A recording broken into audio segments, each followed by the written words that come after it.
every Thursday night upstairs. The game starts at 7 p.m. and is free to play for everyone, so head on down to the Old City and show off your sports knowledge and win gift cards to Barley's. Use those gift cards to buy some delicious food and drinks, and you can take it all in with their wide selection of TVs and indoor projectors. Barley's Tap Room and Pizzeria. Yeehaw! I've been hooting and hollering ever since I started betting with the VIP Play app.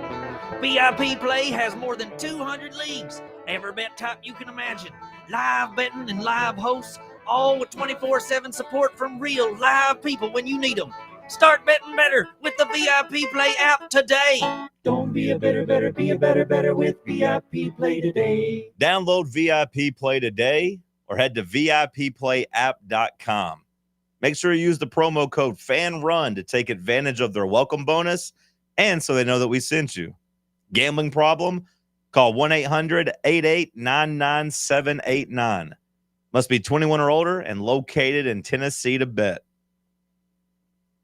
Are you looking for a treat that will knock it out of the park at the next watch party? Just like your favorite baseball team, Crumble brings the best lineup week to week with an expanded roster that includes key lime pie, strawberry cake, or my personal favorite, Monster featuring M&M candies. Let Crumble treat you to the best cookies in the game. Download the Crumble app and start earning rewards. You can even vote monthly on what flavors you would like to see at any store of your choice. Warmer weather is here, so get to the ballpark, but don't miss the cookies.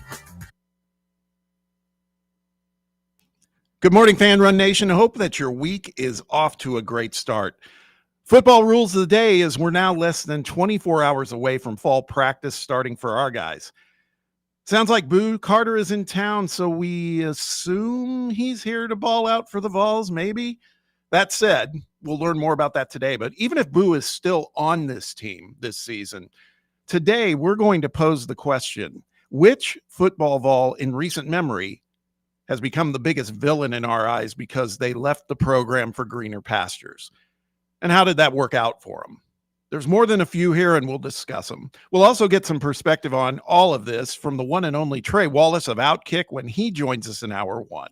We'll also talk about who's coming into the fold at Tennessee football. Another four-star target commits to the Vols yesterday, and the Vols continue to climb in the national recruiting rankings. We'll break it down. And we'll hear from someone who wrote an article, and he's a Florida guy, no less, advising folks not to sleep on Tennessee football this season. That a stout defense and a top-tier coach gives us enough to be legit this season. We'll hear about it when Neil Blackman from Saturday Down South visits the program in hour two.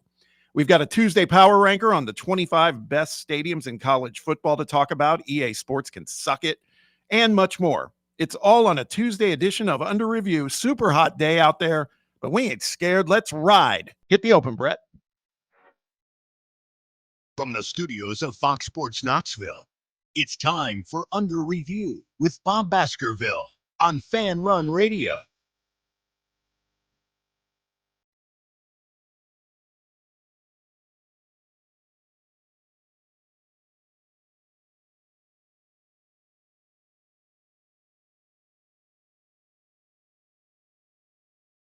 Welcome, welcome, welcome. It's Tuesday.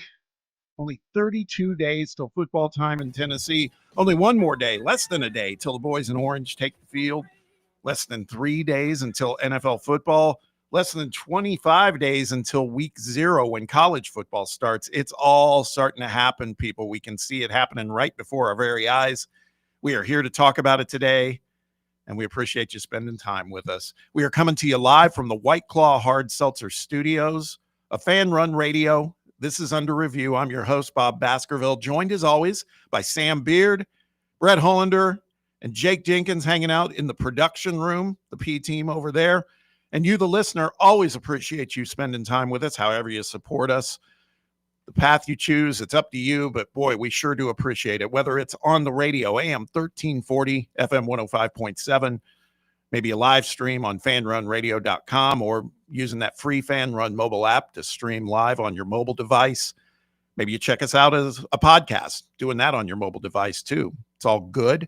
We're available wherever you listen to your podcasts. And then there's video. Checking you out right now on Fan Run TV on the YouTube channel. Sam and I are right here like and subscribe. We're also video available on Facebook and X. Moral of the story, we're pretty much wherever you consume your media, so find us. And if you are finding us, we sure appreciate you supporting the brand and supporting Under Review. You can also be a part of the program on a live basis. Phone lines are open. Text box, that's open too. Same number works for both. Area code 865-966-3435. That's 966-3435. You can also find us over on X and communicate with us there too. We are at Fox Sports Knox. Oh, as the world turns, boys. After we left the show yesterday, got off the air, word gets out that Boo Carter is in town. I'm still not sold until Josh talks about it today. We'll see what he has to say, because there's still some uncertainty, I would say. But seems like all indicators are looking pretty positive. But we'll be talking about that as well as many, many other things. But before we get to it, let's say hello to the gang. Sam, you have been running around this morning, man. It's good to see you here. How are you? I'm doing good. I feel like things might be looking up for me in the on the home front, Bob. We got Wi-Fi working last night. That was huge. Got the guy out there, and he was a big help. We got cable going. We got Wi-Fi going. We're ready to rock. Football season right around the corner. Had to make sure that is priority number one. And then AC was next on the priority list, and that one was a kind of a pleasant surprise. I thought that was going to kind of happen this afternoon after the show, and then my roommate yesterday, he was like, I think we're going to be able to get a guy out here like early this morning. I'm still waiting on confirmation if that's true or not, but the guy came out at about 8:30 this morning, and luckily he finished up like as soon as I could get back here. The beauty of my new place is that it is very close to the studio, so I was able to just jet right on over after the guy got everything wrapped up and made it here on time. So yeah, we're rocking and rolling so far this morning. Hopefully the AC will be fixed. I still got to go get he fixed some part outside and everything, stuff that is way over my head, but also he's like, I'd also recommend you go grab a new air filter too. So got to go get that at the store after the show and everything. But I'm hoping that I come back to the house this afternoon and we've got some cool air upstairs. Yeah, that's a difference maker today. They're talking about like the feels like temperature could be anywhere from like 105 to 110. Oh, okay. Yeah, let's hope this thing's working. No better test than I guess today, right? He's like, oh well, this part, the last time it was, or the last part that was in there kicks on and off, who knows? He's speaking stuff to me and I'm just nodding my head. Yes, sir. Yep. Sounds good. And I'm like, I got no idea what this stuff means. I'm just banking on this guy to be right.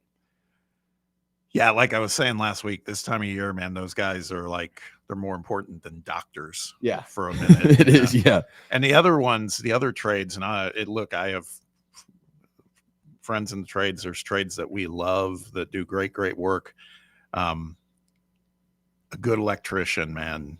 They're like and some of them carry themselves like rock stars. They're kind of like, yeah, we don't clean up after what we do and everything else. But man, you got to have them because they're, what are you going to do? What are you going to do without electricity? Same thing with HVAC at this time of year. Got to have it. Yeah. He was, he basically was like, he's like, what company came out last week? And I was telling him which company and the guy's name as well. And he was like, oh, he's like, back at the trade school or whatever, like I think my boss or whatever, like worked with this guy, and he didn't sound all that confident in his ability to be able to fix things. So I'm hoping that the guy that came out today had a little bit better idea of how to work the AC units and stuff like that. It didn't sound like he got our last guy got the most glowing review. It's competitive, man. Down in Florida, when we had the situation with ours, the guy that came in said, because we were like, we don't get it. We just had routine maintenance on this thing like 3 months ago. Yeah. And the guy goes, who was it? And I told him, and he goes, Yeah, that tracks. Yeah. They don't bash them hard, but they get a dig in here. Exactly. Kind of like, yeah, you called the right people because who you had before it just isn't good enough. I told the guy this morning who it was the last time, and he was like, yeah, I did a little work with him. He's like, I don't know him all that well, but the guy, he was like my boss, he's told me a few things about him. I'll leave it at that. And I was like, oh, it sounds like this guy maybe wasn't as reliable as I thought he might be. That's right. Yeah, that's exactly right. That's funny. Well, good. It sounds like you're on the road to recovery. Yeah, I so think that's hopefully awesome. we're on the right track here. Yeah. Brett. Hey. How are things going? Good, I guess. It was a sad night because the Ryan Sandberg announcement news. He was like the first. He's my dad's favorite player, so he always talked about him, and so it was kind of tough seeing that news last night. I'm a Braves fan, but I remember watching a lot of Cubs games, and that was around the time I was growing up when my dad and we were always watching those games. So that was kind of a little bit of an emotional night. Knew he'd been battling for a while, so those are tough. I don't want to start the show like that, but it's part of your childhood, and it's a tough one when that happens and all that. So thoughts go to him, and my dad was kind of emotional about it too. So it was a tough morning, tough evening. So, but we're here, we're making it, and ready to get into some football talk. Yeah. He's I don't think you could find a single person that had anything bad to say about Ryan Sandberg, man. He was just a class act and just a hell of a player. I mean, that was the peak of the Cubs, in my opinion, were America's team at one point back in the mid to late 80s, with Harry Carey. It was on WGN. You could see every game. And Sandberg was such a key part of that team, man. You knew it was headed in a bad place when I think it was just a couple of days ago he posted something on social media saying, "I need prayers, man." It was like you could tell it was getting near the end. The 80s have taken some hits last week. Yeah. So. Yeah. What about? I mean, Phil Collins is in hospice, man. That's the rumor, but it's he's been crazy. He's been sick for a while. So I mean, I think it's probably more than a rumor, but who knows? We'll see. It doesn't mean he's going to die tomorrow, but it doesn't sound good. It's just crazy. Some of those teams just never won a championship. Those Cubs teams that they had back then with Gracie and Sean Dunston, and they had quality teams, no doubt about it. So, but RIP to Rhino. Yeah, no doubt. Jake Jenkins, what's the hat? It's my Butler and Bailey Market hat. Oh, local residents. Oh, just an advertisement for let him get his licks in. That's fine. I didn't know they had hats. That's a big deal. Are they selling we have them? some merch. We have shirts and hats. Nice. I was telling former alumni Bubba, he was like, "You're wearing a hat today." I'm a little tired of the headphone dent that it puts on my hair. Wow. So You need one of those like Bob. That's why I go for it. FBI That's why I stuff. go for it, Jake. I got the headphone dent bad on my hair whenever I go no hat. Yeah, I just do the earbuds. The earbuds probably are a good audible. Yeah. I will say, Bob. This day and age, though, it's tough to find them where they can go I know. hardwire, right? I'm a wired headphones guy just in normal. Like when I go work out or anything like that, I wear wired headphones. They fit better in my ears than like AirPods do or anything like that. I like the sound just a little bit better, to be honest with you. I don't mind just kind of stuffing the cord up under my shirt and keeping it out of the way. Yeah. Well, now you have the glass. You got to wear them. Like, before I would have been, you don't have to wear them until we have a caller if you don't want to. Now you have to see John Reed has to wear his. Hopefully we're going to do some sort of talk back function because that's kind of how it should be. But again, we're kind of taking this stuff a bite at a time, getting certain stuff done, and we'll get there. I'm like 95% sure that board has the ability to do it. Oh, it does. Yeah, it does. We just got to figure that out part out. No, any of those boards of that magnitude can do it. So we just got to figure it out. It's no big deal. Tell you what was a big deal. I'm only bringing it up because they decided to bring it up towards the end of Talk Sports. Was yesterday, if you recall, we had Russell Smith on the show, and I asked if I could. He brought up that his summer franchise, What You Talking About, was coming back for the last month pre-football, which the listeners love. And I was like, yeah, man, that show or game always seems fun. I'd love to check it out. And he goes, well, we're talking about doing a run through on it today with just station talent if you want to hop on. So I did. And for those of you who aren't familiar with it, it's kind of like trivia, but on a clock. And it's, pace is critical. And the questions need to be ones that you can find the answer to pretty quickly. You can't kind of stew over it for very long, or you're not going to be playing the game very long. So with that said, they put it together. Russell was the MC. The contestants were myself, Cody McClure, and William Pattison. Cody went first. Got 14 right. Kind of stumbled on a couple questions. Mm-hmm. I actually felt they were pretty easy questions. I said that beforehand before I went. I will come to Cody's defense here. I thought the Russia one needed a little bit more context. Yeah. Because if I'm not getting my history wrong here, wasn't there at some point Soviet Russia invaded Poland during World War II? Well, yeah. And it was I mean, I know it probably should be, you should be current thinking events. Current day, Yeah. yes. But I'm just saying, like, Russia has invaded multiple places before. I feel like maybe it should have been like, currently in a dispute with Ukraine, Russia has invaded. Yeah. No. I can't remember what the whole question was, or something like that. Country that Russia's invading, I think was what he was maybe saying. Currently or something like that. I don't know. It's semantics, but It was. But I can't remember what the other one was that he got hung up on. That one Harry seemed, Potter. Yeah, that one was way too easy. Yeah. Way too easy. What do you say, Lord of the Rings or something like that? Yeah. I'm not even a Harry Potter guy. I've seen like Yeah. 3 Harry Potters in my life, and I know that one. Yeah.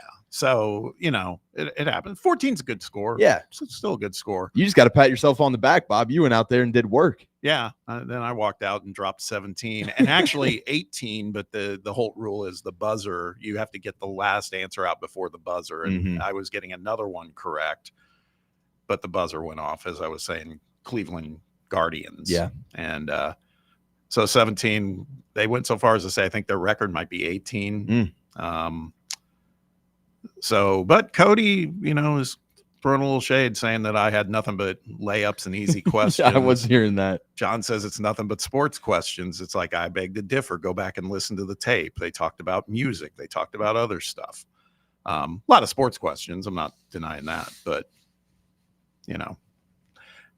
sometimes there's a line in the movie Gladiator at the beginning where somebody says to Maximus, they're getting ready for their first attack, and that their opponent is coming at them, starting to light up their stuff and everything else. And the guy just looks at Maximus and says, sometimes people need to know when they've been conquered. And that's all they say. And then they just, that's when he says, rain hell, or whatever he says.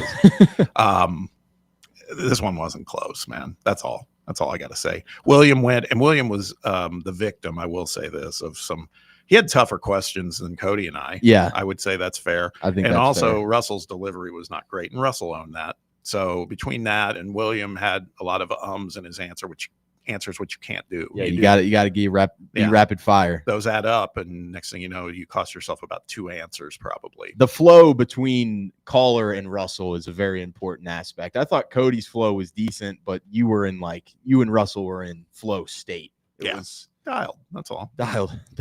That's all. That's what you call it. So, that's all. Just had to give my piece of my point of view, given that Cody seems to be a little bitter. Still got it, Bob. Yeah. Still got it. Yeah. And, I'll extend it right now if he ever wants to. If they You want to invite throw me a on rematch trivia. out there? No, if they want to invite me on trivia, Okay. get more of the same. Cody versus Bob in trivia? It's up to them. It's their show. But leaving the door open. Yeah, door's always open, man. Is that going to be? That's what champs do, man. There we go. You're looking for your next challenge. Yeah, looking for your next mountain to conquer. Exactly. What were you going to say? Do they do that game every day now in the summer, or is it just a few times a what week? you're talking about? Yeah. No, they will. They'll start it now every day for the next couple of weeks. Okay, and that's kind of what I thought. It's all callers. Yeah. So, and the callers love it. As a matter of fact, one of the callers texted in yesterday after the game with us and was kind of questioning one of my answers, like, did Bob say Venus Williams or Venus? Because it shouldn't be the full name. It's like, damn, man. Okay. I mean, doesn't matter given the outcome. But my point is, yeah, these guys, they're locked in on it. Absolutely. They take it serious. They sure do. They take it serious. They sure do.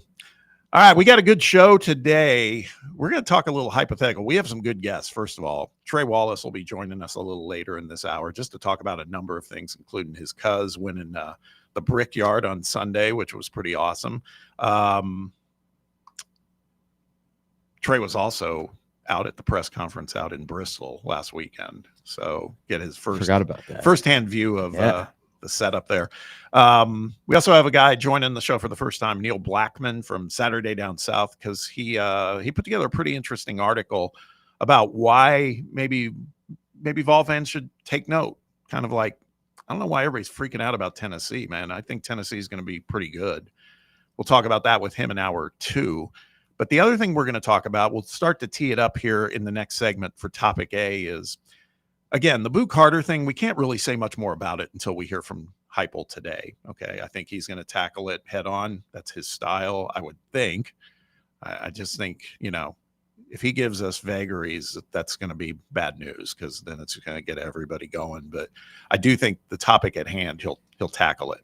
But even with Boo staying, if that's how it plays out, the question I have is, think about all the other Tennessee defections in the modern era. We're not even talking about like way back when Doug Dickey left to become the athletic director or head coach at Florida. I think it was head coach at Florida at that point. He left Tennessee to go to a dreaded rival, but that was way back when. I'm talking more recently. Who are the ones that we would identify the most as like maybe the biggest villain to Vol Nation in terms of the fact that they left and didn't even necessarily go to an opponent? That has happened in some instances, but with Nico, for example, we may not be playing UCLA anytime soon, but for him to pretend it's greener pastures is crazy. But let's talk about that. And then there's other factors that could figure into this too. It might not be a player that left. It might be, was there, and this probably falls more in line with coaches, is there someone who put this program in a much worse spot than they were? I think we know the answer to that. And then they ended up having to leave because they kind of had to. It's an interesting conversation. We'll start to tee it up because we'll be talking about it throughout the show today. First, though, quick timeout. When we return, topic A, talking about the Vols that betrayed us. When we return on Under Review. You're listening to Fan Run Radio. For the fans, by the fans, this is Fan Run Radio, Knoxville. Believe in family. Believe in your fellow man. Believe in honesty and an honest day's work. We do. We're Farm Bureau Insurance. And we don't just believe in Tennessee. We believe in Tennesseans. Farm Bureau Insurance, Tennessee's insurance company. This is Baseball VFL Cody Brown. Farm Bureau Insurance is the official insurance for Tennesseans. Believe in me for all of your insurance needs. Give me a call at 865-992-3871. Only 3 homestands remaining to see your Knoxville Smokies play this season. And next week is full of celebrations, starting you can eat all night long. And if you're still hungry, we've got All You Can Eat Wednesday, Thirsty Thursday with half-off draft beers. Then on Friday, we honor one of the founding members of the Negro Southern League, the Knoxville Giants. On Saturday, we're continuing the fight against breast cancer by painting the park pink. And on Sunday is Cocoa Melon Day. Grab your tickets now at smokiesbaseball.com. Hey Knoxville, Surfside iced tea and vodka made with real brewed tea is only 100 calories, 2 grams of sugar. Carbonation, so it's easy to sip and enjoy. Headed to a game day or party at a friend's house? Bring an iced tea or lemonade variety pack from Surfside, or try their green tea and new raspberry tea vodka. Find the can with the sunset stripes this season. Surfside iced tea and vodka, sold at bars, restaurants, and stores near you. Surfside iced tea and vodka, sunshine in a can. Must be 21 or older. Enjoy responsibly. A brand built in Tennessee and born from the love of the game. Inward Half revolutionizes golfing comfort. Crafted by a former pro and dedicated enthusiast just like you, our luxury performance wear guarantees you stay cool and comfortable through every swing and every day. We're not just a brand. We've set out to create a lifestyle for those who understand that impeccable style and premium performance are a hole-in-one. Enjoy the walk-in with Inward Half.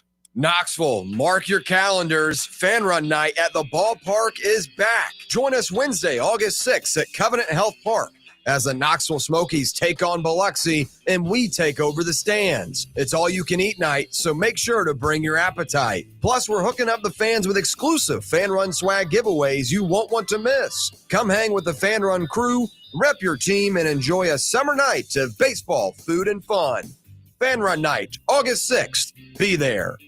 Hi, I'm Dr. Jacob Wilco, and I'm proud to join the team here at Knoxville Smiles, where we're leading the way in comfortable, modern dentistry. Many people are anxious about going to the dentist. Here at Knoxville Smiles, our team works hard to make the experience as comfortable as possible. We offer everything from warm blankets to sedation dentistry to help you relax and make your visit as enjoyable as possible.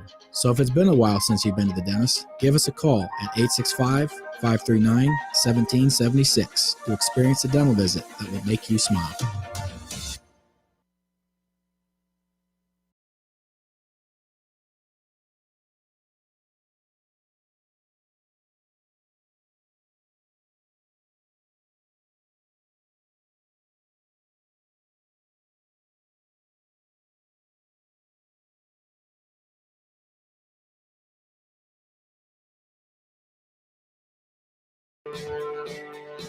Welcome back. Topic A for today: Tennessee football and those who have betrayed us. A little dramatic, I know, but so again, by all accounts, it appears as if Boo Carter is going to remain a Vol, at least for this season. We think so. We'll know more later today, I would assume. But by way of that occurrence, if he sticks around, Tennessee averts what I would call another kind of sticky breakup. And that got me thinking. If Boo had decided to bounce, he would have joined a list of players and coaches that have left Tennessee's football program and its fans hanging, and in most instances, worse off for at least the moment, right? And we think about this with Boo, and it's not coincidental that just last Thursday, we heard from Nico Iamaleava out at Big Ten Media Days, where he talked about his time at Tennessee. And he didn't say anything too incendiary, to be honest, but it just brought back memories of how that all played out. Just when you get that guy out of your head and out of your system from the time that things went down in April, all of a sudden it's back in your mind. And so again, like I said, I was thinking, and we're gonna revisit this conversation throughout the show, but we want to hear from viewers and listeners on this in terms of what sticks with you in the recent era in terms of defections from the Tennessee program. Who would you consider to be like the biggest villain? Like, who left us hanging in the lurch the most? And I have a couple of options, and that'll be how we tee this thing up, because then we have other segments we're going to be doing, and then we'll revisit it in hour 2 and even in hour 3. But you can also give us a call with your thoughts. You can also weigh in, because we may be missing one too. But the ones that were top of the list for me, and I'm going to put a poll out here in just a moment, I had 4 that came to mind. Of course, Nico Iamaleava going to UCLA just back in April. Okay, that's one. The other 2 coincided with a coaching change that happened here, and it was when Josh Heupel came in to replace Jeremy Pruitt.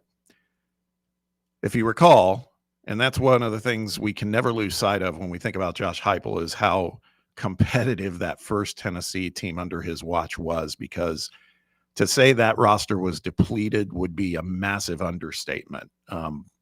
There were all sorts of players leaving, but the 2 that came to mind for me were Henry To'oTo'o, and then going to Alabama, no less.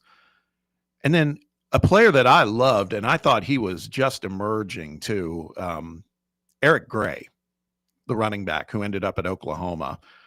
And as I said earlier in the show, this whole thing is they left for greener pastures. If you recall, I don't think it went too well for Eric Gray at Oklahoma. Now he had a cup of coffee, he still may be hanging around on a roster somewhere in the NFL. But that's another one that came to mind for me. And then, of course, what we can't forget is Lane Kiffin and his late night departure from Knoxville after one season to go be the head coach at USC, and also taking along, his guys, Orgeron, et cetera, and the way that whole thing went down. And there could be others. Like I said, if we're missing one, of course, let us know. And I do think there's another piece, Sam, to this conversation besides that we should factor in, and that is there are guys at the head coaching level who, I wouldn't say they destroyed our program, but man, they drug it into the mud, and it took a while to get it out. And, and you could take your pick there. That could be Derek Dooley. That could be Butch Jones. That could be Jeremy Pruitt. It was a bad run, obviously, stating the obvious here. So those guys, they're not necessarily, they could be villains for different reasons, not because they left to go, they left us high and dry, but they just did such a poor job by and large that the recovery time was pretty substantial. And again, I would say Josh Heupel coming in and doing what he did in season 1 was above and beyond. Yeah, absolutely. And I think, you do have to maybe kind of put some of these guys into a certain context, or I guess, take it with a little bit of a grain of salt, because yeah, the one that really pops out to me is Henry To'oTo'o. And I know that, some of that maybe was kind of in alignment with how Jeremy Pruitt was not exactly ethically recruiting some of these guys over here. And he might have kind of fallen into that bucket. And so maybe he was a guy that kind of said, man, I don't want to, if this whole situation here in Knoxville continues to kind of play out and gets a little dirty, I don't really want to have blood on my hands. So I'm going to go and kind of transfer out somewhere else. I do understand that aspect of it, but I also think in the To'oTo'o sense, it was just a incredible playmaker, a guy that, green dot kind of guy on your defense, leader of your defense, that you would have liked to have thought, man, if this guy just kind of stuck with it and went through a coaching change and kind of was that key guy on the defense in the Heupel era, you do wonder if that's a guy that is viewed upon as like a VFL and a guy that stuck through the hard times and was able to kind of establish the foundation of the new program and all of that. But not only does he transfer, he goes, and to your point, transfers to Alabama and plays for Nick Saban. And then when Tennessee and Alabama go play, he gets the whole introduction video from Alabama social media about, it's just business and all that stuff. And unfortunately for him, Tennessee was able to come out on the right side of that business. Yeah. But to me, To'oTo'o is the one that stands out in terms of just what he was as a player on the field, as well as what it really could have been, kind of establishing himself, not only as kind of that VFL, but also a foundational piece of a new coaching staff. Yeah, I think that one merits a hell of a lot of consideration for sure. And I have some thoughts as well. And that's the point here. Again, we're just teeing this one up because we think that this one, it's got a lot of layers, and there's likely some name that might matter to you out there as a listener that we haven't even mentioned. Because there were some dark days, man, within this program for a little while, and attributable to coaches, but then some players that just didn't have faith and foresight to believe that it was going to get better and all those things. So we're going to continue that conversation throughout the show. But right now we're going to take a quick time out, and when we return, we're going to talk football with Trey Wallace, distinguished alum of Fan Run Radio, does great work over at Outkick. We'll get his take on what's going on with college football right now. Also, the whole notion, he was at ACC Media Days last week. I want to get his take on the Belichick factor, and also the chatter about North Carolina possibly coming to the SEC. There's a lot of things to talk about with Trey, so let's get to it. Quick timeout, and when we return, Trey Wallace joins the program. Stick around. It's under review on Fan Run Radio. Big Orange Country's home for sports. This is Fan Run Radio. Ready to launch your career? Axle Logistics is a leading third-party logistics company where excellence is an energy. With an award-winning culture, Axle proves that positive outcomes come from a positive environment and a work hard, play hard mentality. At Axle, the drive for success is infectious. And with an uncapped commission structure, hard work isn't just noticed, it's rewarded. For those with big goals and even bigger dreams, Axle Logistics is the place to start your career. Yeehaw! I've been hooting and hollering ever since I started betting with the VIP Play app. VIP Play has more than 200 leagues, every bet type you can imagine, live betting and live hosts, all with 24/7 support from real live people when you need them. Start betting better with the VIP Play app today. Don't be a better, be a better with VIP Play today. Download VIP Play today or head to VIPPlayApp.com. Make sure you use the promo code FANRUN to take advantage of their welcome bonus and so they know that we sent you. Gambling problem? Call 1-800-8899-789. Must be 21 or older and located in Tennessee to bet. Sick of Googling the best bets for tonight and coming up short? Tap into the slate presented by VIP Play, East Tennessee's only on-air gambling show. I'm William Pattison, and every weekday from 6 to 7 p.m. Eastern, I'm giving you sharp analysis, trends, and picks for college football, the NFL, NBA, MLB, and more. If it's on the books, we've got you covered. It's the slate presented by VIP Play, weekdays at 6 on Fan Run Radio. Citizens National Bank. We make it easy to save money. Get access to thousands of discounts on shopping, dining, and travel with the CNB Plus Perks account. It's a powerful new way to save money with roadside assistance, cell phone protection, identity theft protection, and credit monitoring. Banking at CNB has its perks. Call or stop by a branch for more details. Citizens National Bank. Banking never felt so good.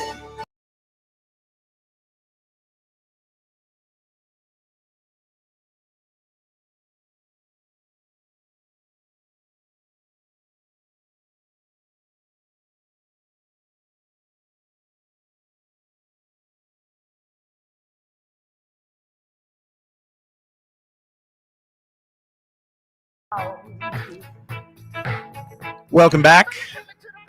Let's continue the conversation about all things football, certainly the Vols, but other things that are going on right now. And this guy has had his toe in the water on a bunch of other sports here in the last few days by way of traveling and having familial relations dominating at the NASCAR level. We got a lot to cover, so let's get to it. It's our friend Trey Wallace from Outkick. Trey, appreciate you hopping on, man. How you doing? I'm okay, man. I'm okay. If I can get rid of this whole voice thing, I think I'll be better. But other than that, man, it's been a joyous few days for me. Still trying to come down off that high from Sunday, so it's good. Yeah.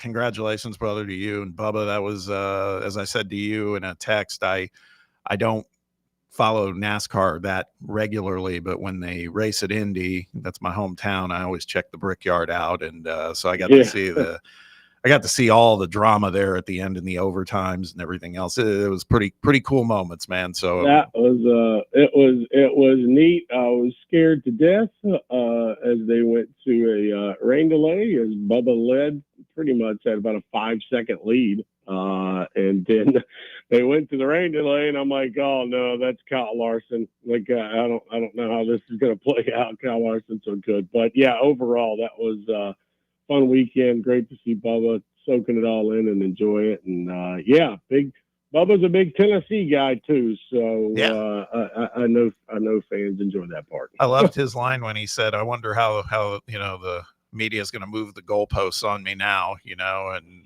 I thought that was good. That was good because he's been battling. Speaking of goalposts, let's talk a little football. Let's keep it local here for a second. We've been talking. Obviously, we're going to learn more this afternoon, you would assume, from Josh Heupel about Boo Carter. Fact that he's in town, I guess, is an encouraging sign, but I don't know. At this point, I don't believe it till we hear that it's a go and he's staying. And And we've been talking about this too. It's just like it or not, this might only be a 1-year rental, so to speak, for Boo too. The way things are going with collegiate sports these days. Yeah, this is the way I look at it. It's a 5-month rental car purchase. That's it. Like I don't. After the last 8-9 months, just if Boo Carter's on the team, I would not expect him back after this season. And I think that is something that the folks over at Tennessee understand as well. Like this is not lost on anybody. It's crazy how something like this just blows up. You know what I mean? And also at the same time, there's accountability now. We're in a new era of college athletics. We have been, since 2021. And you're being paid to do a job. Whether folks like to agree with it or admit it or understand it, that's up to them. But these athletes now are getting paid a handsome amount of money to show up at team, workouts and leadership events. And, if a team wants to go out and play paintball, it's all about bonding. It's all about getting together. I think that for this situation, for him to skip town for a number of days and be confronted by, leadership council per se, just the older players on the team, I think it's kind of a good thing as well.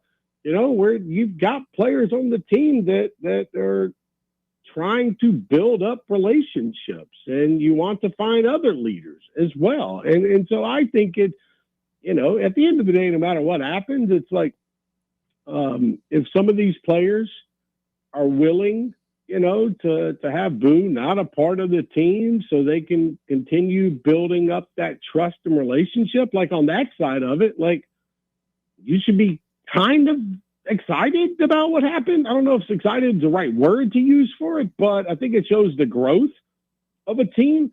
And at the same time, now looking at where we are today, as Josh Heupel will meet with the media at 12:45. Don't expect a lot of answers out of Josh. Like, I'm just being honest, like for the folks out there, like Josh, if Boo's a part of the team, he'll get up there and say, yeah, Boo Carter's a part of the team. He might have to do a couple things, blah, blah, blah on the side, but that's all I'm going to get into. Like he's not going to spell it out for you. Even though a lot of people would like to hear these college coaches say, hey, look, we are paying them a handsome amount. We expect them to be here, fulfill their contracts, and prepare for the 2025 season. So I look at this from two different sides, and I think at the end of the day, I think Tennessee fans are sick and tired of hearing about stuff surrounding their program that's not in a positive light. Can't say I disagree with them from that standpoint, given the Nico nonsense that happened in the spring. But for the last 2 weeks, kind of been heading into the 2025 season, and you didn't know if you would have a superstar on your roster. And we'll see what comes out of that team meeting this morning that they had, and as players get ready to hit the field tomorrow, Bob. But again, this is just one of those things that kind of gets out of control, and we knew something was going on. But now it's up to Heupel to kind of squash this, because you can't be talking about this for the next 3.5, 4 weeks as they prepare for Syracuse. Trey, I want to talk about another rival of Tennessee's, and that would be the Florida Gators and what's going down in Gainesville with DJ Lagway and kind of the health scares that have been going on with him. You've seen the shoulder going back to last year, a little bit of a hamstring as well. And then yesterday you got the news that he's been in a boot dealing with a minor lower leg injury. Feels like a guy that can't exactly stay healthy. And I saw your tweet about Harrison Bailey. As it stands now, do you give a pretty decent chance that Tennessee might be going down to Gainesville on November 22nd and be playing Harrison Bailey instead of DJ Lagway? I think how I look at it is, I don't want to tag a kid as injury prone, but dealing with a shoulder, which is not 100%, by the way. I mean, they can say it's 100%, and that's fine. He might be at 90%, 85%, something like that, not 100%. And then, he suffers a calf injury last week while just running some drills, with teammates. And I think this goes back to the bigger point is there an injury problem with DJ? How's he going to hold up?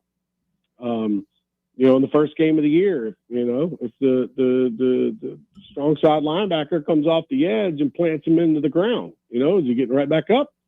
Is he going to stay down? I think that's one of the concerning things looking at this. You don't like to see these injuries. I want to see DJ Lagway play at his highest capability. I don't know if Tennessee fans want to hear that, but I do, because DJ Lagway to me is a special quarterback. And I can damn sure tell you Billy Napier needs him to, because his job is on the line. Like DJ Lagway has to be the savior of Billy Napier this year and to keep him in Gainesville. So with the Harrison Bailey thing, Harrison Bailey shows up in Gainesville, what was it, last year or whatever it was, and like, okay, I'll be sitting behind Lagway. They'll use me if needed. Well, all of a sudden, buddy, you're getting used. You're used during the spring. Summer workouts, you're at least getting some reps in against air with the wide receivers. And now, the way that they'll probably hold DJ out for a couple weeks, maybe, we'll see. He can still throw the football, but he's not going to get hit in the pocket, and he's not going to be running around with a boot on his leg. It gives Harrison Bailey another opportunity. And I'm not saying, please don't take it as I think Harrison Bailey is going to be the starting quarterback, but what I am saying is that there's an injury situation with DJ, and can he hold up for a whole year? He's got to prove that point first before we can say, that he definitely can. So, I mean, if we're putting odds on it right now that Tennessee's facing Bailey in November, I mean, maybe 40%, but that's just going off DJ Lagway's pass. So this is a fascinating time for the folks down in Gainesville. And we'll see what, people say that go to practices that, if I'm not mistaken, start tomorrow for the Gators, and see what DJ looks like walking around, if he's in that boot or whatnot, and go forward. But there's never a good time for this. But I will say, if he was going to suffer some kind of calf strain or whatever it is, it's better to have that done now compared to week 2 of the season. So maybe he gets it out of the system. But either way, it's just another thing with the Florida Gators and the quarterback spot. We're joined by Trey Wallace of Outkick, talking college football, keeping it in the state of Florida. And I saw you just put a post up on this, because I'd love for you to elaborate for a second on it. It was announced this morning that Florida State is shutting down its fall camp already in terms of coverage by the media. I wonder if that is, do you think that's just a byproduct some people are rushing to? That's because your team sucks, and it's like, that's not necessarily it. But I do wonder if some of the words from Thomas Castellanos in the last couple of weeks have put them in a position where, Norvell's like, guys, we just got to rein it in here and get focused about going out and playing. Otherwise, we're going to get our heads handed to us. Yeah. I mean, what are your thoughts on this whole thing? I also think it's also overblown. Yeah. It's massively overblown. Like, for the folks here in Knoxville that are listening, or around the state and around the country, Tennessee's going to allow media members to go out there for 10 minutes for period 0 through 5. You don't learn anything. The only thing that you're going to see is who's not out there, what drills they might be going through, and how the quarterback looks throwing on air. And then when that 12 minutes is up, you're going to be, escorted off the field. If there's any injured players that might be off to the side or anything like that, guess what? They're magically going to appear on the field once the media members leave. So I think a lot of this is to do about nothing, because there are programs around the country that don't open things up. There's plenty of Alabama's another one. Like, I could just continue going down the list. Now, congrats to Tennessee for opening up for, 10 to 12 minutes. But again, you're watching these guys go up against a sled. What are you really learning? You're not learning anything. Right. You're just learning which players are out there. And by the way, the quarterback reps, whenever they do that, if you're a Tennessee fan, that's why the reporters that cover Tennessee, which there are some damn good ones in this market, that's why you have sources. That's why you understand and figure out what happens at practice when you aren't there watching for 12 minutes. Who was really getting, QB1 reps compared to the other player? Like the big argument is going to be Aguilar or Merklinger. Okay, well, who was getting a majority of the reps? And I'm not talking now. I'm talking about in a week or two when they got to start, putting together a decision. But at the end of the day, I mean, I'm writing something on it right now. It doesn't mean anything. Florida State closing their practices, sure, Thomas Castellano ran his mouth, but is Florida State, holding anything back from the folks that are out there? Like, are you going to learn anything about Florida State's season because you saw the defensive tackle going up against a sled? No, you're not learning anything. So it's really nothing to complain about, in my opinion. Now, it does hurt, for media members that can go out there and grab some video and see who's out there and not, and who changed numbers and what does this receiver look like going down the field and everything. But I did that. I did that for many years on a daily basis, and it just becomes useless at some point. And I mean that because, again, you build up people, sources that can tell you what's going on. And again, nothing that you aren't going to learn because, college football coaches like to act like they're hiding nuclear launch codes on the practice field when in reality, it's just guys going through regular drills. So every once in a while, you'll get a program that allows for media members to stay for an entire practice, and you can have some takeaways from there, but also at the same time, taking folks behind the fourth wall here, there are some things that you're asked to not report on. And so I think the Florida State thing blew up because you had a media member post about it on social media when that's probably been the case for Florida State for a number of years, or at least limited access. And to me, it's like a whatever thing. I kind of laugh about it because they think it's some, brand new guidelines that just went in. Hell, Alabama hadn't had open practice since the COVID year. So it's just like, all right, let's make something out of nothing. And I think that's what's going on with this Florida State thing. Though, Bob, I will say, Florida State better come out and win 8 to 9 games this year, or Mike Norvell get ran out of town. Trey, I know you got a chance to go over to Bristol and check out the setup for the Braves and Reds. How is that looking? Sweet? Is that something that you're kind of expecting a good product out of? Are you a fan of kind of these stadium series stuff that the MLB has kind of been rolling out in the last couple of years with the Field of Dreams type of stuff, and now we're getting this one at Bristol? How cool was that to see? First off, let me just say this before I say anything. It is, being on the field, it's awesome looking. I'm a writer. I could probably come up with something better to describe it, but it's just awesome. Like you're sitting there, you're looking out in the outfield, and there's turn 4, or turn 2, however you look at it, coming around the track. And the setup that they've done, I think they did a marvelous job. I will say, if you're going, don't expect to be able to watch, intently every single play of the game. Like, it's not a football being thrown in the air. It's a baseball being hit off the bat or, thrown to first base or however you want to play. I'm sure there'll be a lot of home runs, I would imagine, because of the field dimensions. And if you're sitting out in left field, probably catch a good amount of home run balls. But I think at the same time, I'd love to see them do a series, or bring in 4 different teams. Like have the Braves play the Reds on a Saturday night, and then try to bring in, I don't know who would be close, but try to bring in somebody else to do games on the Sunday night. Like the one-off thing kind of caught, like I get the football part of it, but the whole baseball thing kind of caught me off because I thought they could have done something, kind of even cooler, by having multiple teams there. But don't get me wrong, it's going to be a spectacle. They're saying 85,000 people. I look forward to seeing if that number comes to fruition.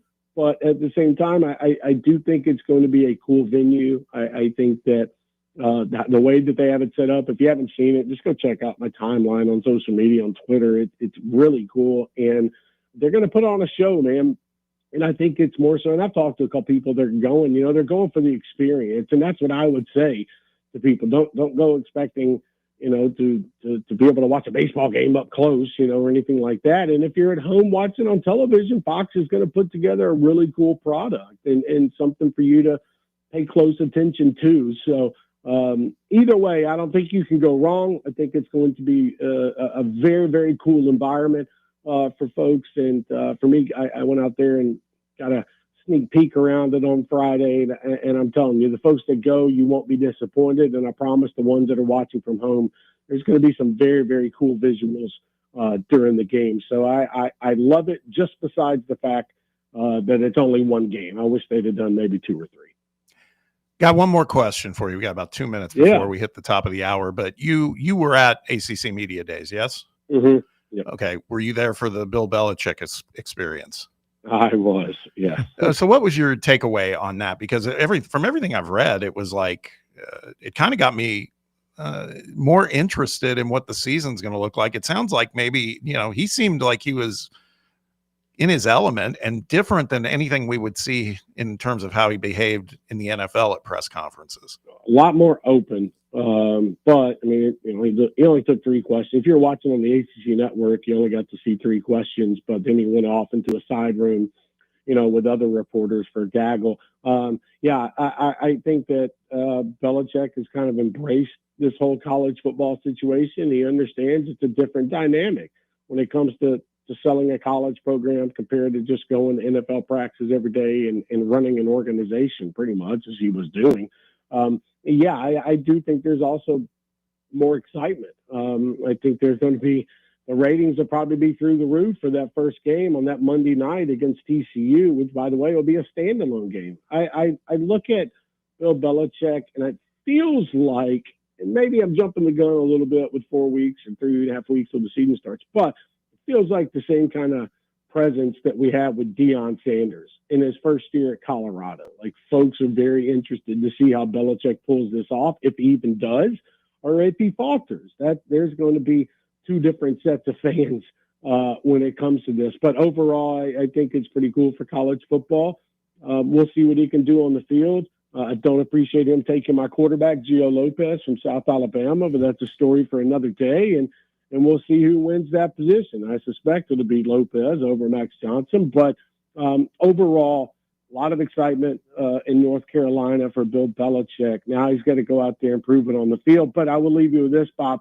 Proving it on the field for North Carolina football should be 7 to 8 wins. Don't go expecting Bill Belichick to go win a national championship or be in contention in his first year. Yeah, I hear you. Hey, listen, man, I really appreciate you hopping on with us. And I know you're fighting the voice stuff. I've been there. So appreciate that so much. Let listeners know where they can check you out, man. Yeah, follow me on social media, X, however you want to say it, at Trey Wallace _ a lot of stuff. We're getting ready for the college football season. I'm going to head over there and listen to Josh Heupel today. A couple stories coming. Then I'll be at Bristol on Saturday night. So some fun things coming. We're still in this kind of wait period as we get to the season, but man, it's pretty much here. So everybody get excited. Yes, sir. All right, buddy. Thank you again. I hope you have a great rest of the week, and look forward to talking to you again next time down the line. Thanks, boys. Have a great week. See you, Trey. You too.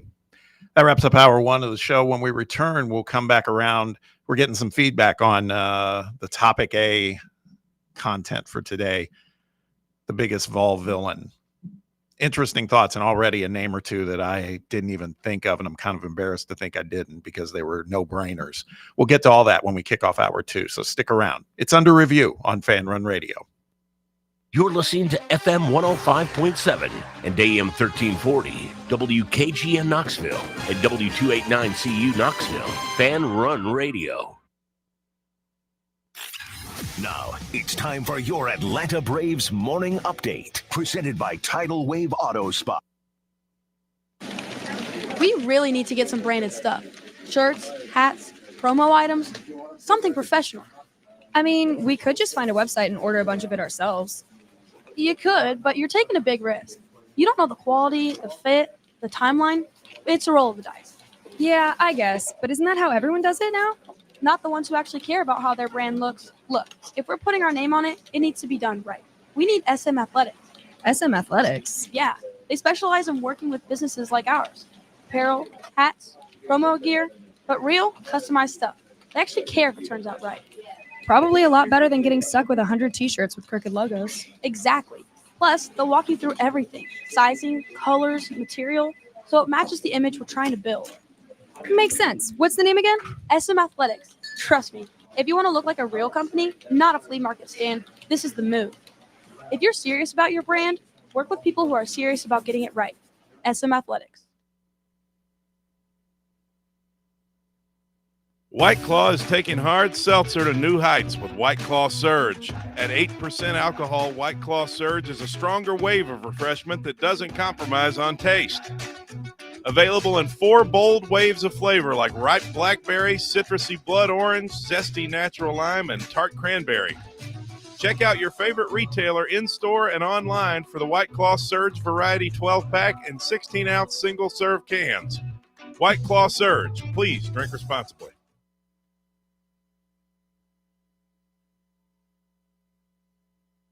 Blackford Veterinary Surgery Referral specializes in surgeries not regularly performed by your pet's general veterinarian. They're currently accepting referrals from vets all across the country. With their newly renovated state-of-the-art surgery center and highly trained staff, clients can rely on professional and thorough care. If your vet says that your pet needs surgery or rehab, ask for a referral to Blackford Vet and let them get your best friend back on its feet. Located conveniently in West Knoxville. For more information, visit blackfordvetsurgery.com.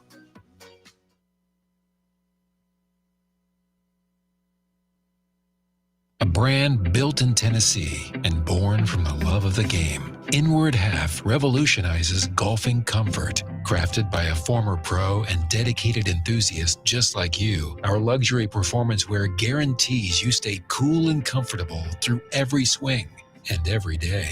We're not just a brand. We've set out to create a lifestyle for those who understand that impeccable style and premium performance are a hole-in-one. Enjoy the walk-in with Inward Half. Barley's has live music on weekends, general team trivia on Wednesday nights at 8 p.m., and now live sports trivia courtesy of the Knoxville Trivia Guys every Thursday night upstairs. The game starts at 7 p.m. and is free to play for everyone, so head on down to the Old City and show off your sports knowledge and win gift cards to Barley's. Use those gift cards to buy some delicious food and drinks, and you can take it all in with their wide selection of TVs and indoor projectors. Barley's Tap Room and Pizzeria. Hour 2 of Under Review starts now.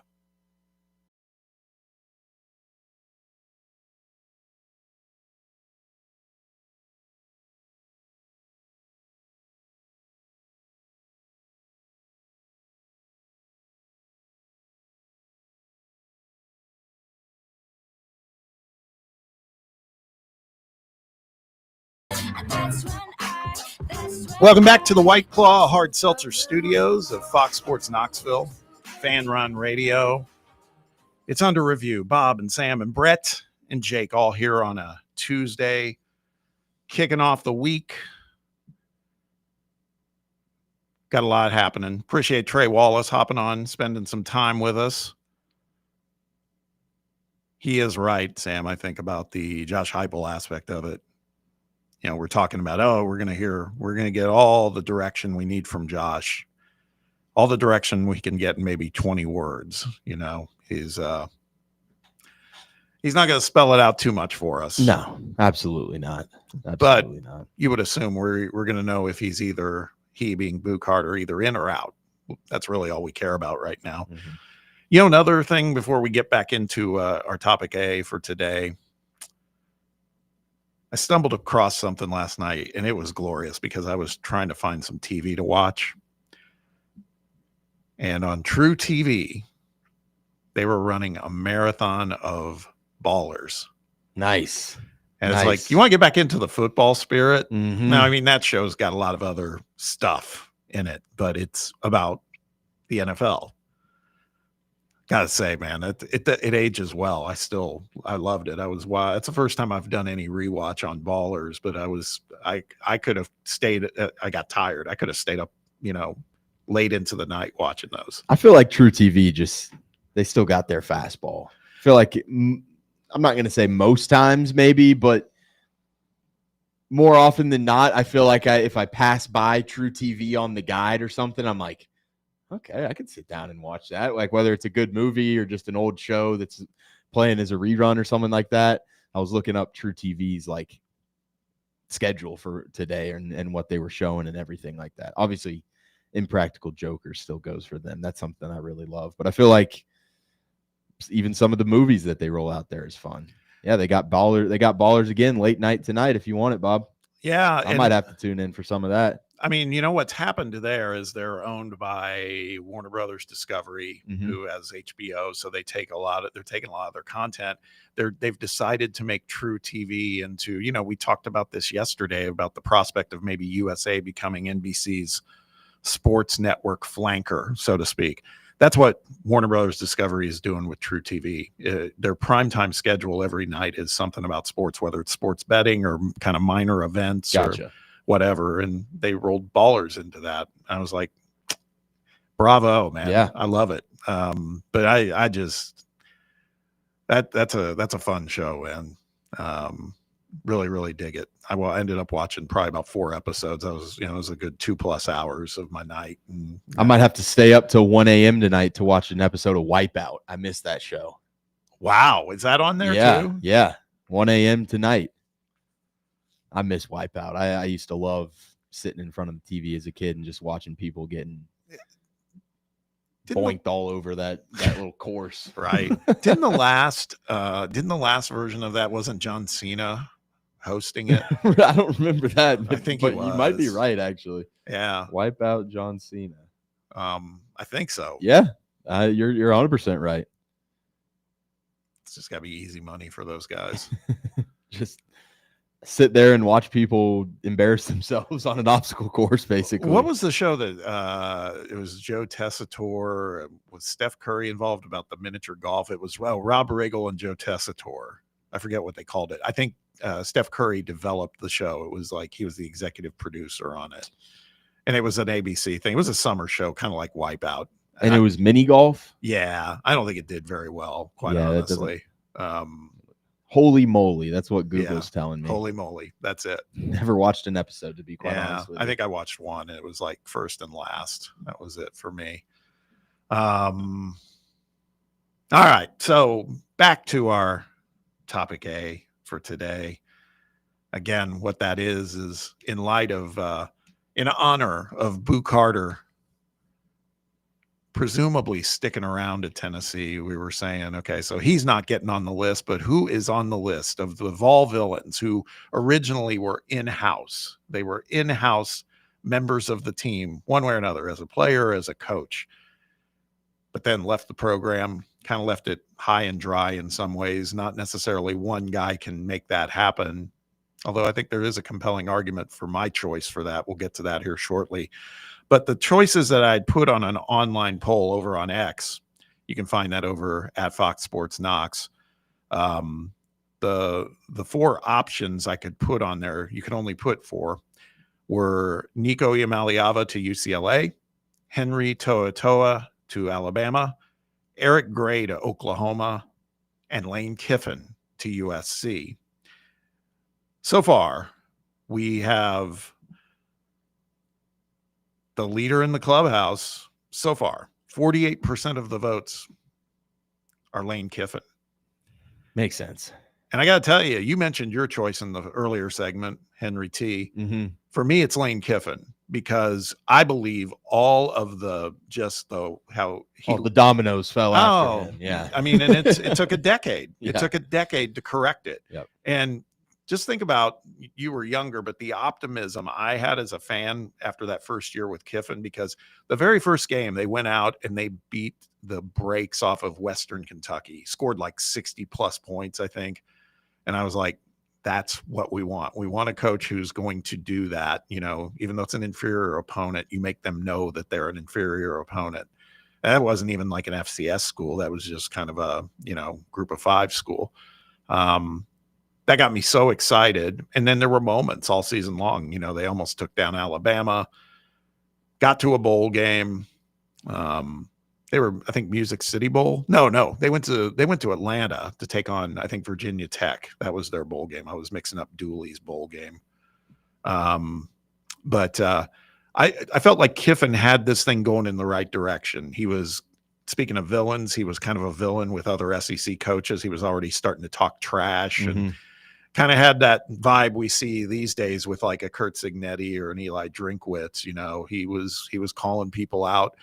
I just felt like we were on a good track with him, and then he's gone after one season for his dream job.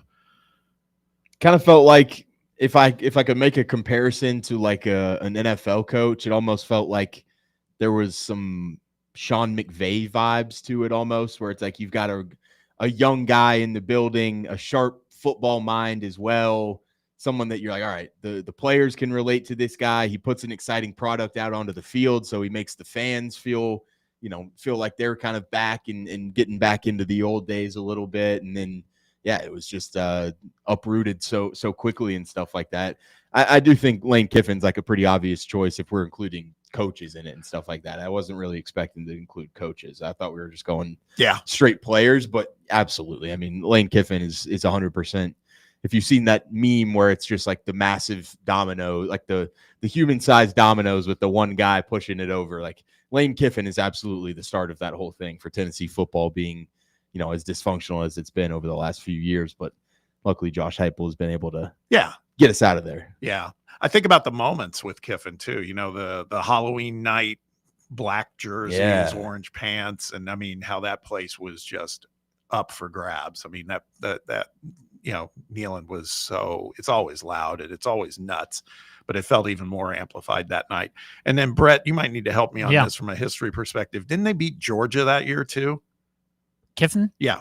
I'd have to go back and look. I can't quite remember. There was remember. I want to say it was them or Ole Miss that they played them in Knoxville and just pounded them. But I can't recall specifically. Some people also thought Kiffin, though, could have ran it in the ground another way, just with some of the violations. Because he was going after these new Keith Richardson guys that got the pilot incident, things like that. So you can say he left us high and dry, but at the same time, if he'd stuck around, what could have happened too? There is no doubt. He's a villain that way, possibly too. But yes, but I think the fans. If we were winning at a high level, the fans probably wouldn't care. I hate to say it, but I have no doubt. I have no doubt that if he had stayed, we would have probably won big and we would have gotten into trouble with the NCAA. Both things could be true. There's no question. 45-19 win against Georgia that year, by the way. Yeah. I thought that, just laid them out. But at the same time, USC came calling. Yeah. That's his dream job. We can't help the situation that happened in USC with Pete Carroll. Yeah. At the same time, who wouldn't have left? USC was a much better program than we were, right? Yeah, at that point in time, sure, they were. No, I don't. I'm not trying to defend the guy. I'm not defending him either. But I for me, he was the most. He hurt our program the most, I think, by leaving out of all these people. Our hands were tied, kind of like what Nico's done. We didn't have a chance to find a better coach at that time. Yeah. When it was like right before, the signing period. It was just a terrible situation, obviously, all around. And who knew what it was going to turn into? And it was a disaster. It sure was. All right. So as far as the votes of those top four right now that we had put in there, Iamaleava, To'oto'o, Eric Gray, and Kiffin. Kiffin has 47% of the votes. To'oto'o has 33%. And there was a comment on my post, by the way, somebody wrote championship aspirations versus dollars. I'd take To'oto'o by a mile. Nico gets 20% of the votes. That's what I was just about to ask. Where does Nico kind of net out on this one? Yeah. Here's the thing on Nico, I think. Nobody likes how it got handled. I think there were some people who weren't that surprised. There were a lot of skeptics about Nico coming in saying, that this is a money play and, should Nico's dad be on the list? I was just about to say that. He did miss meetings and engagements and things like that. He's got his fair share of criticism, but should Nico's dad be on this list? I feel like like as this situation has gotten maybe further and further away, are people, upset at Nico about how the whole thing went down? Yes, but I do think there's also a large majority of people that probably are thinking he's just got the wrong people in his ear type of thing. And whether it be with, how their culture and their family and everything kind of runs with their dad making a lot of the decisions there and Nico maybe not having the biggest say. Like, I do wonder if there's a portion of our fan base that's kind of just gone and said, maybe it wasn't all just Nico himself, where it does, it did kind of feel like. Would he be a bigger villain if he had played much better? Like, would fans be like, oh, he left us, 30 touchdowns or whatever and left us that way? But considering the way he played, like, maybe it lessens the blow a little bit. Maybe that's why we're more excited about Aguilar. Maybe he completes some of these passes Nico missed on. I think you're a different story and a different villain in that case. I think it's fair. Yeah. Eric Gray, at least on the poll, has 0 votes. 0. I don't. Back to Nico, though. Sorry, I forgot to mention good. one other point, and that is, again, I think we would be a lot more angry if he had just lit it up last season. Oh, yeah. But he didn't. So that's why there were some of us, myself included, I raised my hand, and that is when it started to get weird in April, I was like, just go, man. We'll take a step back for a minute, but it's not going – I trust in Josh. It's not going to create long-term damage to the program like some of these other guys might have done.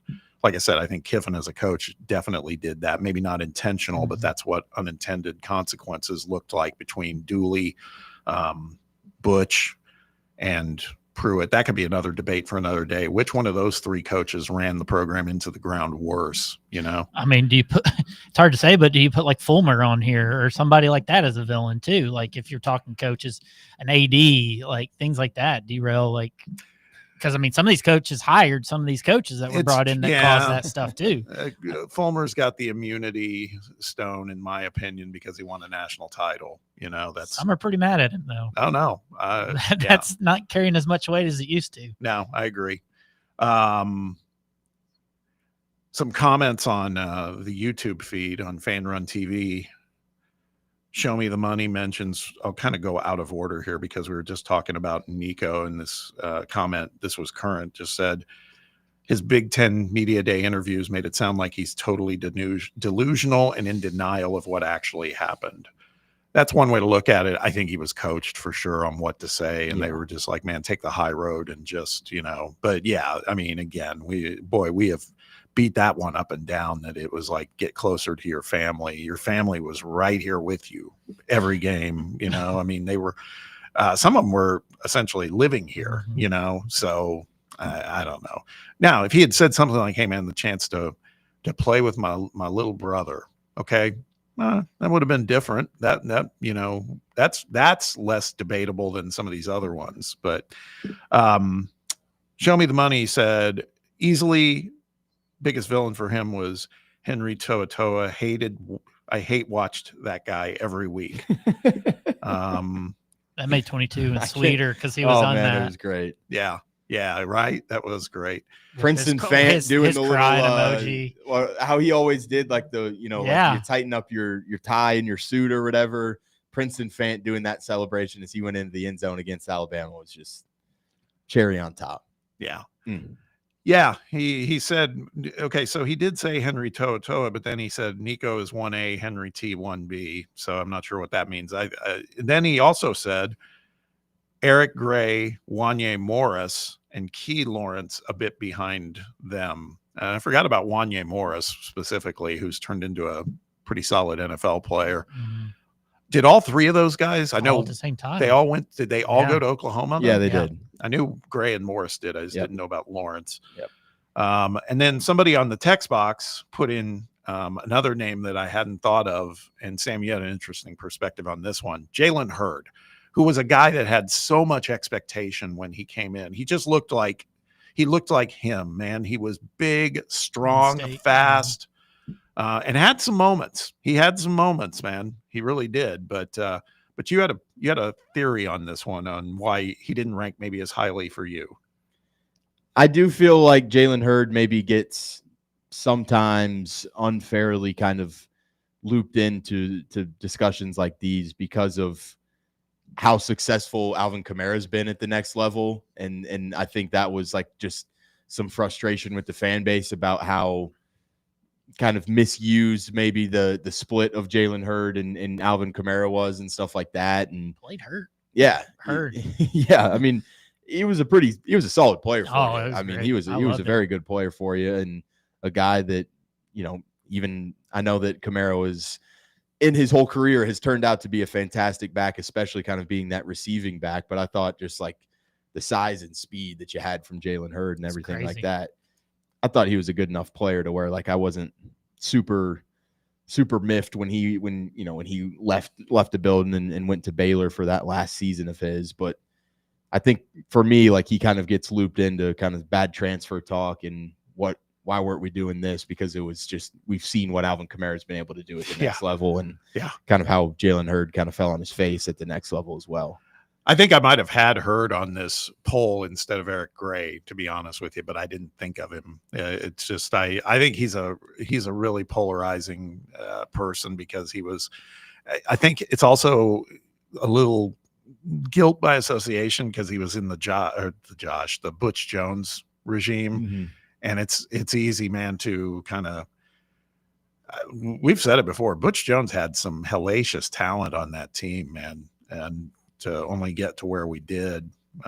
Hurd was part of that, and so sometimes I think I kind of put players like that out of sight, out of mind, because that was just such a nasty era. There's one that left this past offseason that's going to piss me off and still does. I think Jacoby Thomas leaving made me more angry than anything, because I think he could have been one of the best safeties in the league. I think you saw him flash almost more than anybody last year with some of those hits. And I mean, an in-state guy, he probably was going to be, no doubt he'd been your safety. I don't understand that. And to go to Miami, maybe again, it's probably money, but like that one irritated me more, because I think he had the potential to be one of those, possibly another safety that Tennessee's had down the line. And that one's, if we just want to talk about somebody off this team, we don't know the Boo situation, but like off this past year's team to leave, he really aggravated me a lot. Hadn't really thought of that one. I was just trying to think of some impact, like clear starter for this year type of thing. Yeah. And you saw some of those impact hits. He just, that's demoralized. You saw it firsthand against Oklahoma. You know, he injured himself. He hit so hard. So I think you need that on your team, and to have him not being part of it kind of was a frustrating thing. Okay, we got one from some random guy, our fellow rando. Said, hear me out. Now, I did put this down as a qualifier early. I said we're not going too far back in time. So Rando's going back in time, but it is an interesting one. He's saying Doug Dickey. He went to Florida. Tennessee struggled for a decade when we were on the cusp of national title level competitiveness. Spurrier went to Florida because Dickey left. If Dickey stays, Vols would have been a national power, and Florida maybe never develops into a power. It's an interesting point of view, kind of the cause and effect for not just us, but what ended up happening at Florida. But I do know that some of the kind of the old school Vol fans, man, they I would say if we put the older era into this question, I think Doug Dickey might be right at the top of this poll. That's how much kind of bad blood there is between the Vol fan base and Doug Dickey at this point. Thought that was interesting. I like it. I did too. It's going to be it'll be interesting. We're going to revisit this one more time in the third hour as we wrap up the show, just to get some further perspective, see how the poll evolves. But it's kind of interesting. So again, the one big takeaway was I expected, maybe because of the newness of it all, that Nico would be scoring higher in the polls. But I think what it comes down to is he never fully showed us what his potential could be. And maybe that's why some of us are kind of like, you didn't do that much for us. The amount of touchdown passes he threw in meaningful games, we've reconciled that statistic time and again. Mm-hmm. Wasn't very impressive. But I think, Sam, you were the one that said it. One thing I'll always hand to him is he played his ass off against Ohio State. in a game that, man, that felt like you were just fighting, like you had an army of 3 against an army of 200. Yeah. It just, you felt pretty early like that game was not going to end well. And man, he kept going. So I'll give him that. But he's gone. He's gone, amongst some others, like we just talked about. Let's take a break. When we return, we'll spend a few minutes talking about not the ones who've left, but the ones who are coming in. Tennessee gets great news yesterday on another 4-star athlete in state coming to Rocky Top. We'll talk about that. Where Tennessee now ends up in the national rankings as far as class of 26 recruiting.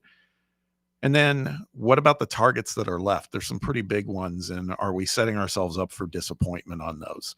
We'll talk about all of it when we return. Stick around. It's Under Review, and you're listening to Fan Run Radio. For the fans, by the fans, this is Fan Run Radio, Knoxville. All right, son. Time to put out this campfire. Dad, we learned about this in school. Oh, did you now? Okay. What's first? Smokey Bear said to. First drown it with a bucket of water, then stir it with a shovel. Wow, you sound just like him. Then he said. If it's still warm, then do it again. Where can I learn all this? It's all on SmokeyBear.com with other wildfire prevention tips, because only you can prevent wildfires. Brought to you by the USDA Forest Service, your state forester, and the Ad Council. Running a business, coaching a team, planning your next big event, you need more than just gear. You need SM Athletics and Logo Solutions. Custom uniforms, branded apparel, promotional products, done right, done fast, and built to show off your brand with pride. From local businesses to high schools to major universities, SM Athletics is trusted by winners. Get real service, get real quality, get noticed. SM Athletics and Logo Solutions, where your brand comes to life. Visit smathletics.com and let's build something great together.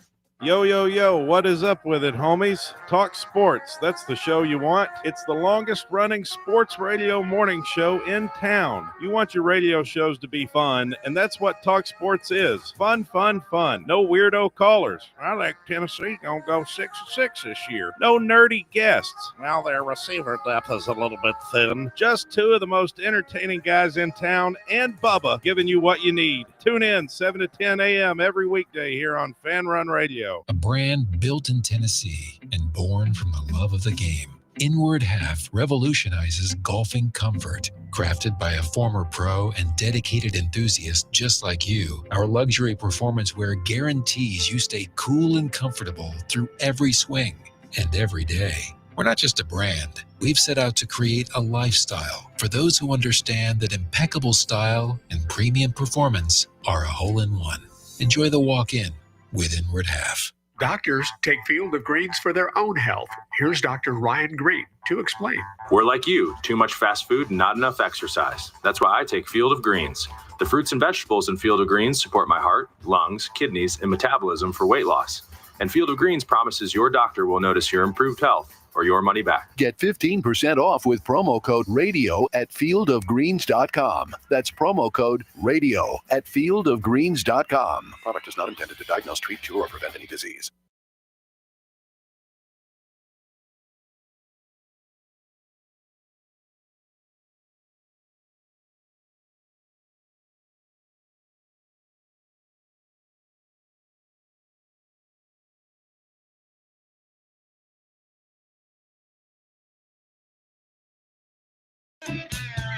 Welcome back. Under Review carries on. We're at about the halfway point of today's show on a Tuesday. Let's talk a little Tennessee football. We were just talking about those who departed the program under not so great circumstances, how we feel about that. We'll come back to that a little later, but let's talk a little more about players that have been coming to the program, how Tennessee is doing on the recruiting trail, because by and large, particularly for that class of 26, it's looking pretty impressive early. Yesterday, Joel Wyatt, 4-star athlete, he adds to the list of commits for 2026.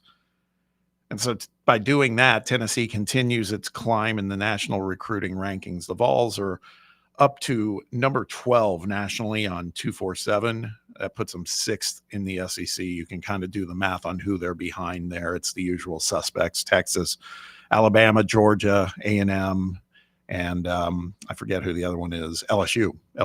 So just think if that could swing with one particular player decommitting from LSU and coming to Tennessee, but more on that in a minute. On 3, the Vols are up to number 14 nationally and 7th in the SEC. It's those same teams we just mentioned in front of us in the SEC, but then you add Florida to the mix. Sam, of the remaining targets that are the big time ones, they've got many, of course, but for that class of 26, out of these 3, who is your priority number 1 between Tristan Keys, who's number 6 overall, Savion Hyder, number 9 overall, the top uncommitted player that's out there in the class of 26, or Darius Gray, the offensive lineman at number 30? Tristan Keys by a mile, in my opinion. Yeah. I mean, I just think you've been kind of flirting with some elite level talent at that wide receiver spot. I know Mike Matthews was considered a 5-star in some rankings, 4 in some other ones. I do think maybe just how strong his wide receiver class in his high school year was. I think that's part of the factor as well. It's like Jeremiah Smith and Cam Coleman and Ryan Williams and all these guys that are kind of looped in there with him. So I think the books may be out on him as just like a true 5-star, but a guy like Tristan Keys, man, that's an insane playmaker. And that's a guy that's a number 1 wide receiver and top 10 guy in the country, and somebody that I just think you pair your number 1 quarterback with that guy. You've already got a tackle in Gabriel Osenda that you feel pretty good about. You'll be able to have David Sanders as kind of a holdover guy. So I feel good about those tackles. So like Darius Gray, an interior guy, I feel pretty solid about the guards that we've gone and developed, and as well as gone out and gotten the portal. And I feel good about just running back by committee and just really just always this running back room under Josh Heupel. So to me, Tristan Keys is just that much of a difference maker. To me, he's just like the slam dunk. You go and get him, and I'll feel pretty good about whatever happens after that. And if nothing happens, I guess that's fine. Just make sure that you get Tristan Keys is kind of the main one for me. Yeah, I agree. I think that I don't know. Again, we talked about it. I think where does Tennessee, where do they move in these rankings if Tristan Keys flips to them? I think they move for sure with 247. They move into the top 10 nationally, and they're going to leapfrog LSU, you would assume, in the SEC. I think it's a big noteworthy move if that one can happen. I think just the message it would send too, I think would be pretty strong. Brett, out of those 3 we're talking about, Keys, Hyder, Gray, who's your top target? It's tough. I think you've proven. Brett doesn't want to choose. I don't because I want all 3. Which one? All 3 can help you tremendously. I mean, I do like the idea of building a strong nucleus up front with Osendas and David Sanders and guys that will be in the program, possibly build something for 4 or 5 years. But I'm with Sam, I think, because you see the plug and play at running back, so you think you'd be all right as far as running backs go. But yeah, I'm with Key. I'm going to go with Keys. I think he's a game changer. He can open up so much with an offense, open up that run game, different things. And I think he has the potential to be not the same level as Jeremiah Smith, but he's that kind of, first round talent that you haven't had in your program in a long time. I mean, think about that. If we can get him, and you think about some of the younger guys we still, that we have now with, Travis Smith and Matthews. And I mean, I recognize this is class of 26, but all of a sudden we go from like not really having, right now it feels like we don't have many resources at wide receiver, untested resources. There's talent there, but man, all of a sudden this could be back to, at least for at least a small amount of time, like wide receiver U again. That could be fun. I love it. Yeah, and I think that's, you had some NFL talent at the wide receiver position in the first couple of years of the Heupel era, whether it was Cedric Tillman or Jalen Hyatt, and You saw what this scheme and what this offense was able to do with those guys in that wide receiver room was part of that factor. Maybe, the offense still being new to SEC defenses and some people not really being able to figure us out, maybe. But I also think, just the talent gap was much different from those first couple of years than what we've seen over the last few years, whether it's been injuries or guys just not exactly living up to the hype. So, yeah, I mean, I just think if you go and get a 5-star talent into the building like that, to your point, you pair them with some guys in other recruiting classes that are already on campus right now that you feel really good about. To me, that starts to become a room that you can say, hey, this has some depth to it. It's not just, we're not one injury away from going, oh no, who's going to be our slot receiver? Who's going to be our outside receiver? Things like that. I think a guy like Tristan Keys really starts to make that wide receiver room something that is hopefully more of a strength for your team going forward. Yeah, agreed.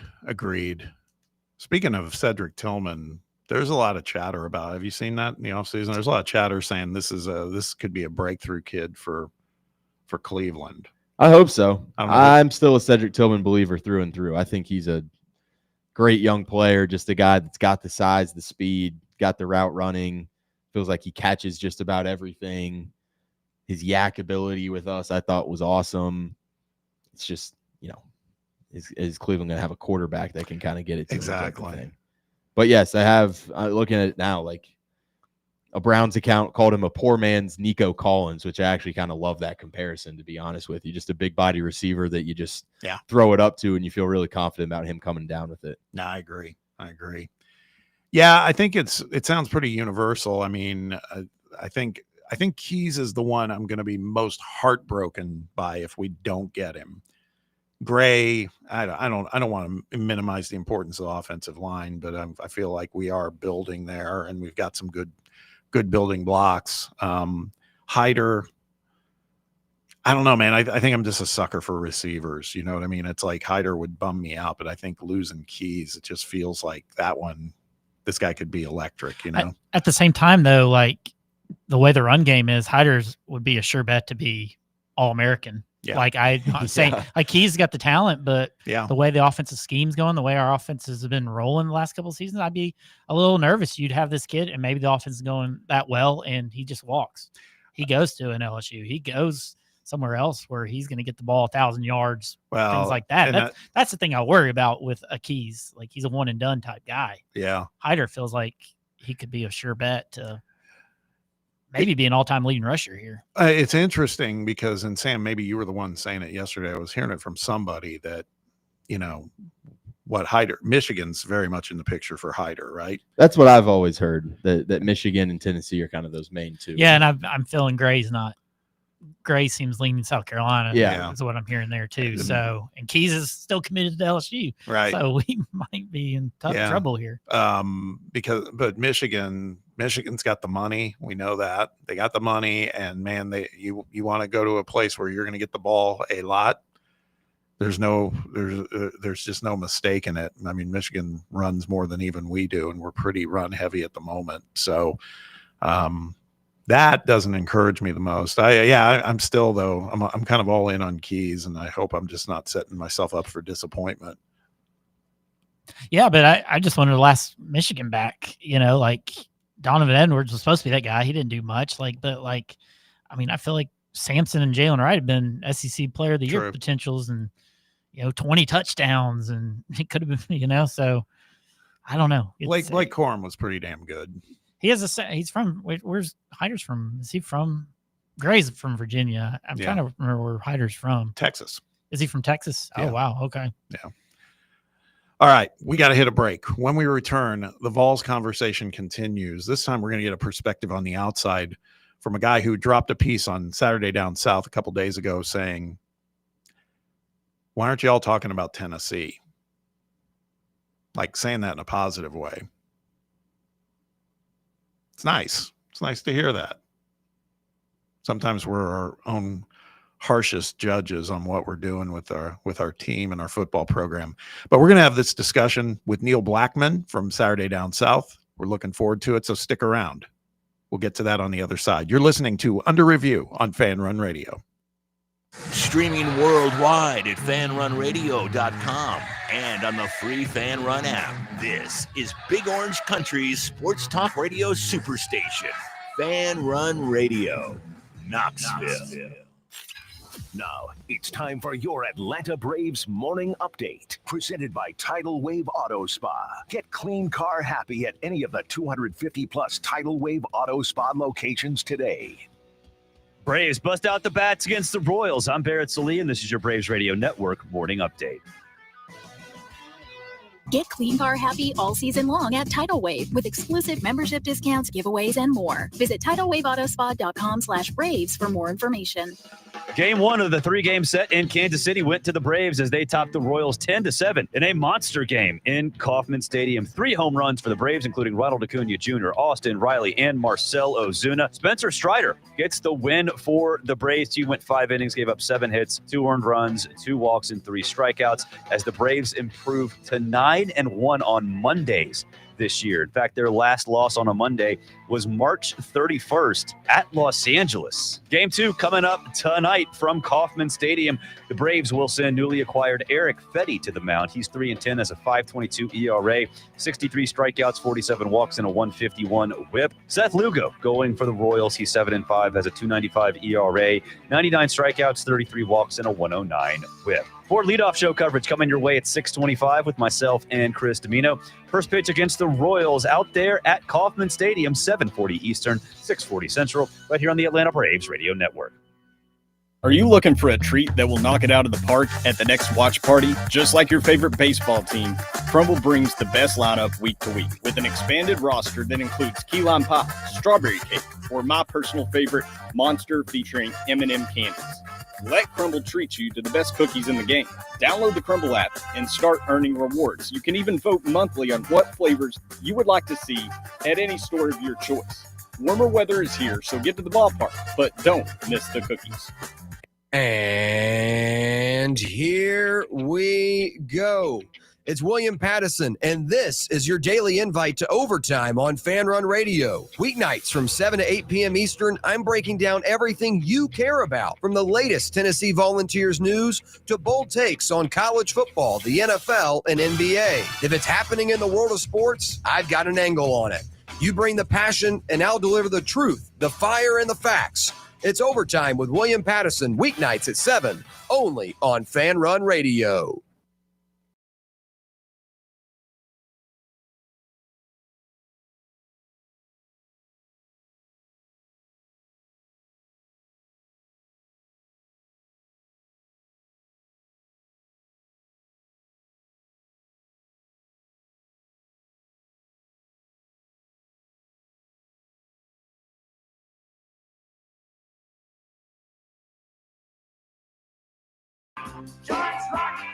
Welcome back to Under Review. Bob Baskerville here with Sam Beard. Continuing a conversation about Tennessee football. We've got fall camp starting tomorrow. We've got some news likely coming in the next couple of hours from Josh Heupel regarding the status of Boo Carter. Just a lot to talk about. But this article caught my eye just from a couple of days ago. Our friends at Saturday Down South, they do a great job covering SEC and ACC athletics. And the subject is for Tennessee Volunteers football, and the title says, "Why Not Tennessee? Why a Salty Defense and Winning Coach Makes the Vols a Threat in 2025." This was penned by a guy by the name of Neil Blackman, who is part of the team at Saturday Down South, spends a lot of his time covering Florida Gators athletics too. So that makes it even more special that it's some praise for the Vols. We're excited about that. So wanted to get his perspective on what led him to that point, because sometimes we can be pretty harsh critics of our own team here. And we appreciate him joining us today. It's Neil Blackman with Saturday Down South. Neil, appreciate you hopping on with us. How are you? I'm good. Thanks for having me, guys. Yeah, definitely. Definitely. So again, sometimes it's great to get a perspective from someone who's on the outside. You know, we've been weathering the storm, so to speak, all the way back into April. Well, really at the beginning of the year. It started in December of 24 when Ohio State just kind of summarily kicked Tennessee to the curb in the college football playoff. And then the offseason, and then we get to spring football, and Nico Iamaleava decides he's going to bolt, and then we're scrambling to find a quarterback, and it goes from there. And so it's easy sometimes to look. Numbers don't lie, particularly on the offensive side. We've lost a lot of players.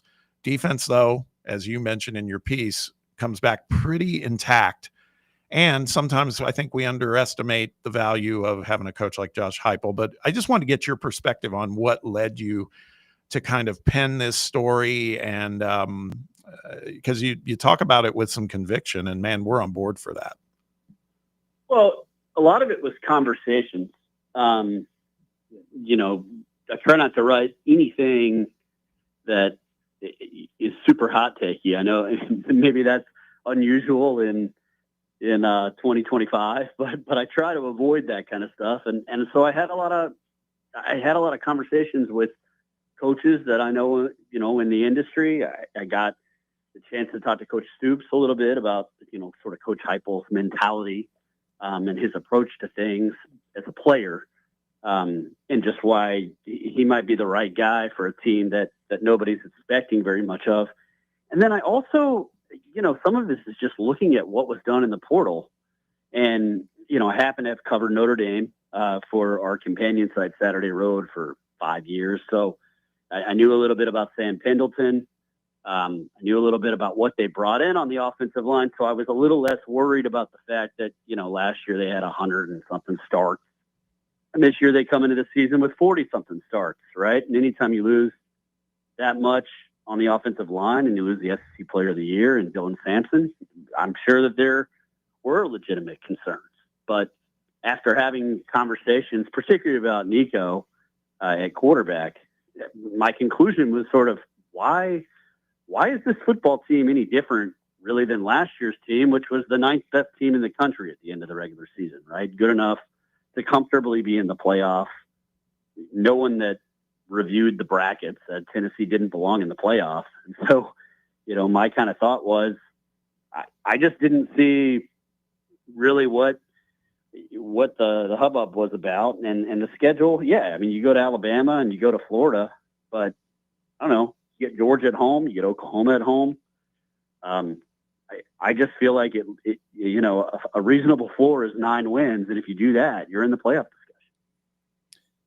The deep ball and tempo on offense have been things that have really lacked over the last 2 seasons, with Nico and Joe Milton kind of being those guys at quarterback, and I think both of those go together. Does Joey Aguilar strike you as a guy that can kind of get Tennessee back on track to those 21 and 22 offenses that were so good at those deep balls and running tempo, or do you expect maybe another year of kind of seeing a little bit more of a methodical approach, given, I guess, just in the sense of a Josh Heupel offense, still going pretty fast compared to normal standards for some people, but do you expect to kind of see Joey Aguilar get Tennessee back to the 21 and 22 days? He'll be very comfortable in tempo. I think the question is the deep ball. They played fast at Appalachian State, and he is definitely a guy who can make a second read. I don't think you can throw for 6,000 plus yards at the Division I level if you don't do that. Appalachian State also liked to attack. There's a reason it wasn't that he was missing on short throws. I mean, his completion percentage number, which some people raise their eyebrows about, really, I think, has to do with the fact that Appalachian State, 34% of their passes were in that intermediate 10 to 20 range or beyond. So they attacked down the field. So I think that he can do that. I think the real thing for me when looking at Aguilar and thinking about Nico leaving was that assuming Nico had returned, he would have been 8th among returning SEC starters in big-time throws, which is worse than I think most people would think. He would have been 2nd in turnover-worthy plays. These are all fun numbers from PFF. And he would have been one of 4 returning SEC starters who hadn't broken the 300-yard mark in an SEC football game. So you couple that with everything, that what, true or not, the constant cloud around Nico in the locker room. And you have to wonder if there's not some sort of addition by subtraction argument with Joey Aguilar. And then not to speak of the fact that I just don't think people are talking about the great job that Tennessee's done recruiting that position. I mean, I don't know if Jake Merklinger's ready, right? I don't know if George McIntyre is the guy that can play football this season, but I know that that's high-level talent. I know that there's not 6 quarterback rooms in the SEC I think are more talented than Tennessee. There might not be 5. Speaking of that, when we talk about the SEC writ large, and we also want to get your take here in a few minutes on some developments with Florida, but is there a team, because right now the SEC Media Days, for example, just less than 2 weeks ago, the media put out their rankings, conference rankings, and you had Tennessee, I think, ranked 9th in the conference. Depending upon where you look, it kind of vacillates. I mean, I've seen Tennessee as high as 5 by some pundits' perspective, some as low as like 11. Do you feel that there's a team, not necessarily Tennessee, you talk about Tennessee as one maybe you don't want to sleep on, but is there a team in the SEC right now where you feel like there seems to be a lot of glow up happening that maybe you're not so sure they're quite there? So like a team kind of in that upper tier. Yeah, Oklahoma is the most obvious one for me. I know that, you see them 4th, see them 5th. I had Tennessee 5th at Media Days. I had Oklahoma 9th. I just feel like, look, it's great that they returned 4 starters on the offensive line. They're still the 13th. They're 13th in size on the offensive line in the SEC. So they're small on the line of scrimmage still.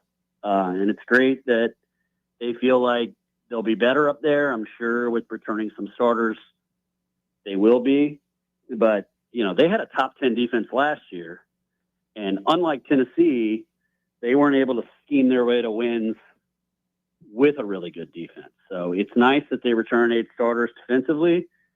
But this strikes me as somebody who has covered Florida as one of these situations where just because you return a bunch of starters doesn't mean that your offense is going to be any better than it was. And, they were 14th last year in pressures allowed. They were 11th in the SEC in sacks allowed. It better be better up front or it's a 7-win team again, 6-win team again. As it relates to Florida, I know the DJ Lagway news coming out and seems to just be kind of what I view as probably an ankle sprain or something like that in practice. But just kind of talk a little bit with you. Is there a concern just overall long-term with the health? We know what kind of prospect he is when he is healthy and what he can turn out to be. But as someone who's a little bit more dialed in down there, is there real concern kind of with you starting to grow about how he can kind of maintain himself throughout the season and be able to be a healthy quarterback, not only for Florida, but in the future as a pro as well? Yeah, I mean, he's a big kid. I think the thing that strikes you the most about him is that he plays, when you play at his size, 240 plus, lots of things can go wrong with your body at that size, especially when you like to move around in the pocket and you're playing in a physical league. And, he didn't get snaps in the spring because of the shoulder and because of a hernia that had kind of lingered from high school. He played hurt in November last year. By his own admission, was playing, he said 70%, which means it probably was lower than that because kids never really like to tell you exactly how hurt they are. This is by all accounts not a big injury. We saw him at a Jumpman photo shoot that Florida had a few days ago, and he was walking without the boot. It looked okay. But if he misses any substantial time in summer practice, then you're edging closer to September 13th, September 20, LSU Miami gauntlet in September with, DJ really his last meaningful practice snaps coming before the Georgia game last year. Because remember, in November he was playing, he wasn't really practicing. Those reps are really important for a kid like DJ. So Yeah, I mean, I think that's a problem. And you talk about quarterback rooms with talent, and that's why I look at Tennessee and I say, you might have some good problems up there, because at Florida, it's Harrison Bailey, I think. If Lagway injury situation lingers. So there's not, there's a gargantuan talent at starter, but after that, a whole lot of questions. And last year, Florida had to play games with a Yale transfer at quarterback. God, that's crazy. I forgot about that. We're talking with Neil Blackman as we wrap up here. I really appreciate you hopping on with us today. But one of the big topics, it seems like it ruled the roost at just about every Power 4 conference media day session, was this whole uniformity in terms of number of conference games. And I always like to get the perspective of, again, folks outside of this little bubble in Vol Nation about your take on the notion of the SEC playing the current 8 games in conference versus 9. Where, it was well chronicled last week about Kurt Zignetti, what he said at Big Ten Media Days, and then Rhett Lashley at ACC, although Rhett Lashley reeled his in a little bit yesterday on Feinbaum, saying, well, hey, I didn't play like a Power 4 schedule too. So, he goes, I get it. So I just wanted your take on it, because clearly you follow ball, you dig into the nuances of it really well, just based on what we're hearing today. What are your thoughts on 8 versus 9 in the SEC? I think 9's inevitable, guys. Yeah. And I think the best argument that you can make for it isn't going to be resume. At the end of the day, the Big Ten and the SEC are going to have their way and create a playoff system that is favorable to them. And that's okay. That's a product of investment from their administrations and commitment to the sport. And, if you don't like it, invest and commit like they do. But, I think 9 just makes more sense in terms of preserving some of the pageantry that is lost in sort of the NIL portal era that matters to people. It's great that Tennessee and Alabama play, on the third Saturday in October. That's important. And I think if you get to 9, you can preserve some of those games. I know Florida fans down here have been heartbroken for 30 years that they don't get to play Auburn often anymore, which is ridiculous, because the closest campus to Gainesville remains Auburn. And that was a great rivalry for a long time. So, I think just preserving some of that is important. And I think if you go to 9, you certainly make that possible. And nobody's going to stop scheduling people out of conference. There's too much money involved. Yeah, I agree. And, you can get the subtext from Sankey's comments. I mean, he's in support of it too. You're right. I think it is just a matter of time. Hey, listen, again, really appreciate you spending time with us today, Neil. Let the listener know where they can check out your work over at Saturday Down South and elsewhere.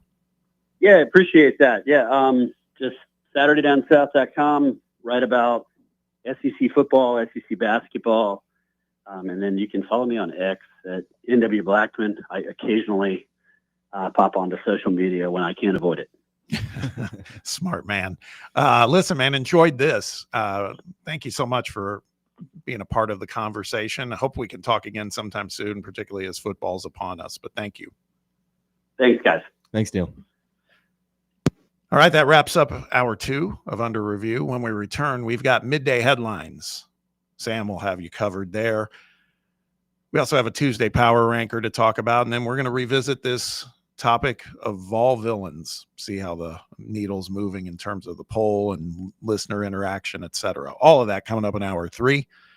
Stick around. We will be right back. It's Fan Run Radio. You're listening to Under Review. You're listening to FM 105.7 and AM 1340, WKGN Knoxville, and W289CU Knoxville. Fan Run Radio. We really need to get some branded stuff. Shirts, hats, promo items, something professional.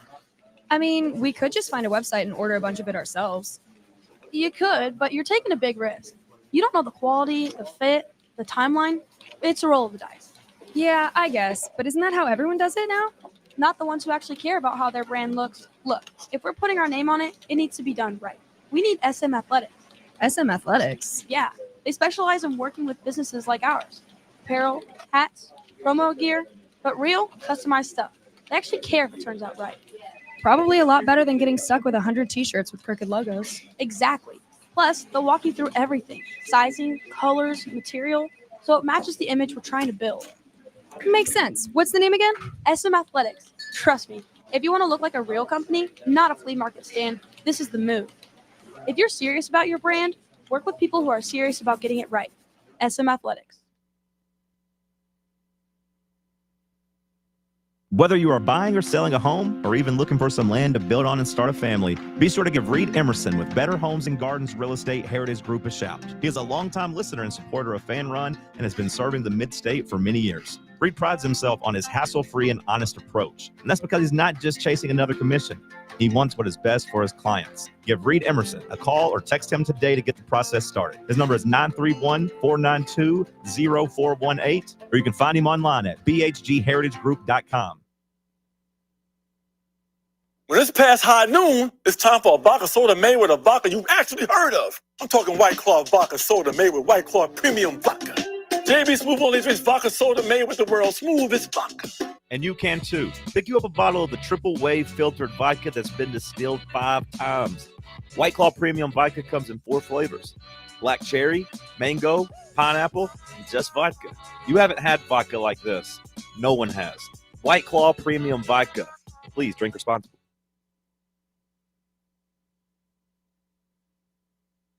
Hey, Pack Rat. Yeah, you. Are you moving cross country and you just don't know who to call? Call us right now. Listen, you've probably seen one of our containers in your neighborhood, but did you know that we can help you move anywhere in the United States? It's real simple. We'll drop a container off at the location you tell us to bring it to. You pack up your valuable possessions at your leisure. They stay safe right in your home. And when you're ready, call us. We'll come and pick up the container and give you a scheduled date of when your furniture and the other possessions will be at your new home. So if you're moving across country or across town, be a Pack Rat. Join the Pack Rat family. Call Pack Rat right now for your free quote. See y'all later, Pack Rats. Call 800-965-1298.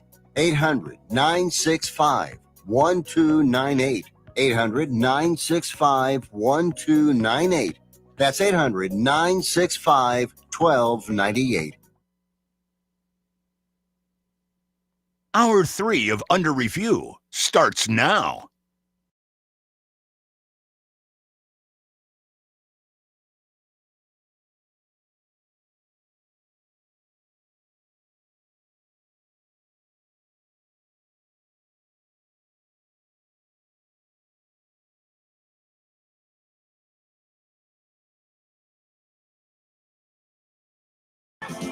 Welcome back.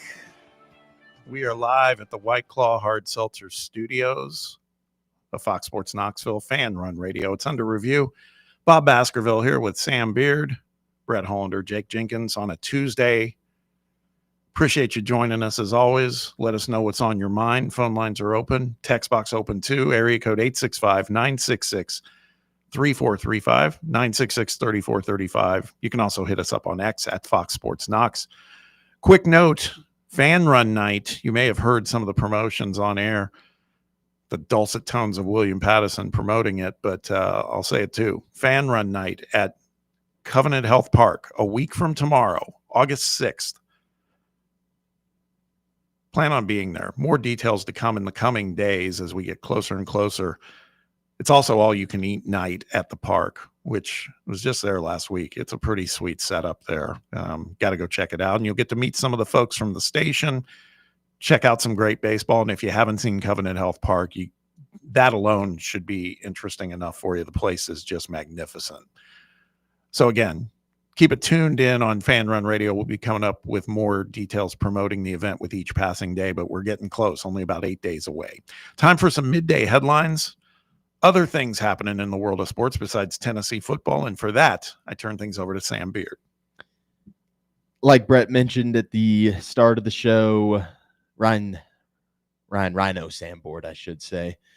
Sandberg died at 65 yesterday.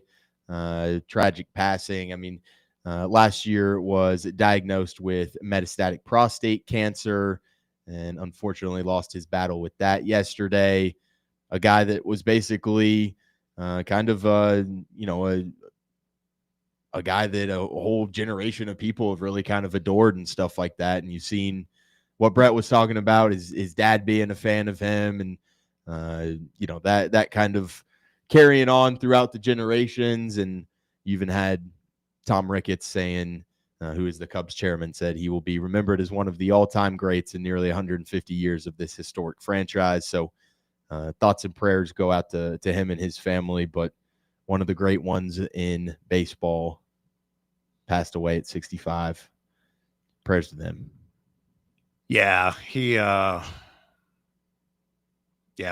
that's someone I associate with a time in my life where, at least speaking for myself, I had like less things to worry about, and just all I did was just pay attention to sports. Yeah. And just, I worked a little, obviously, but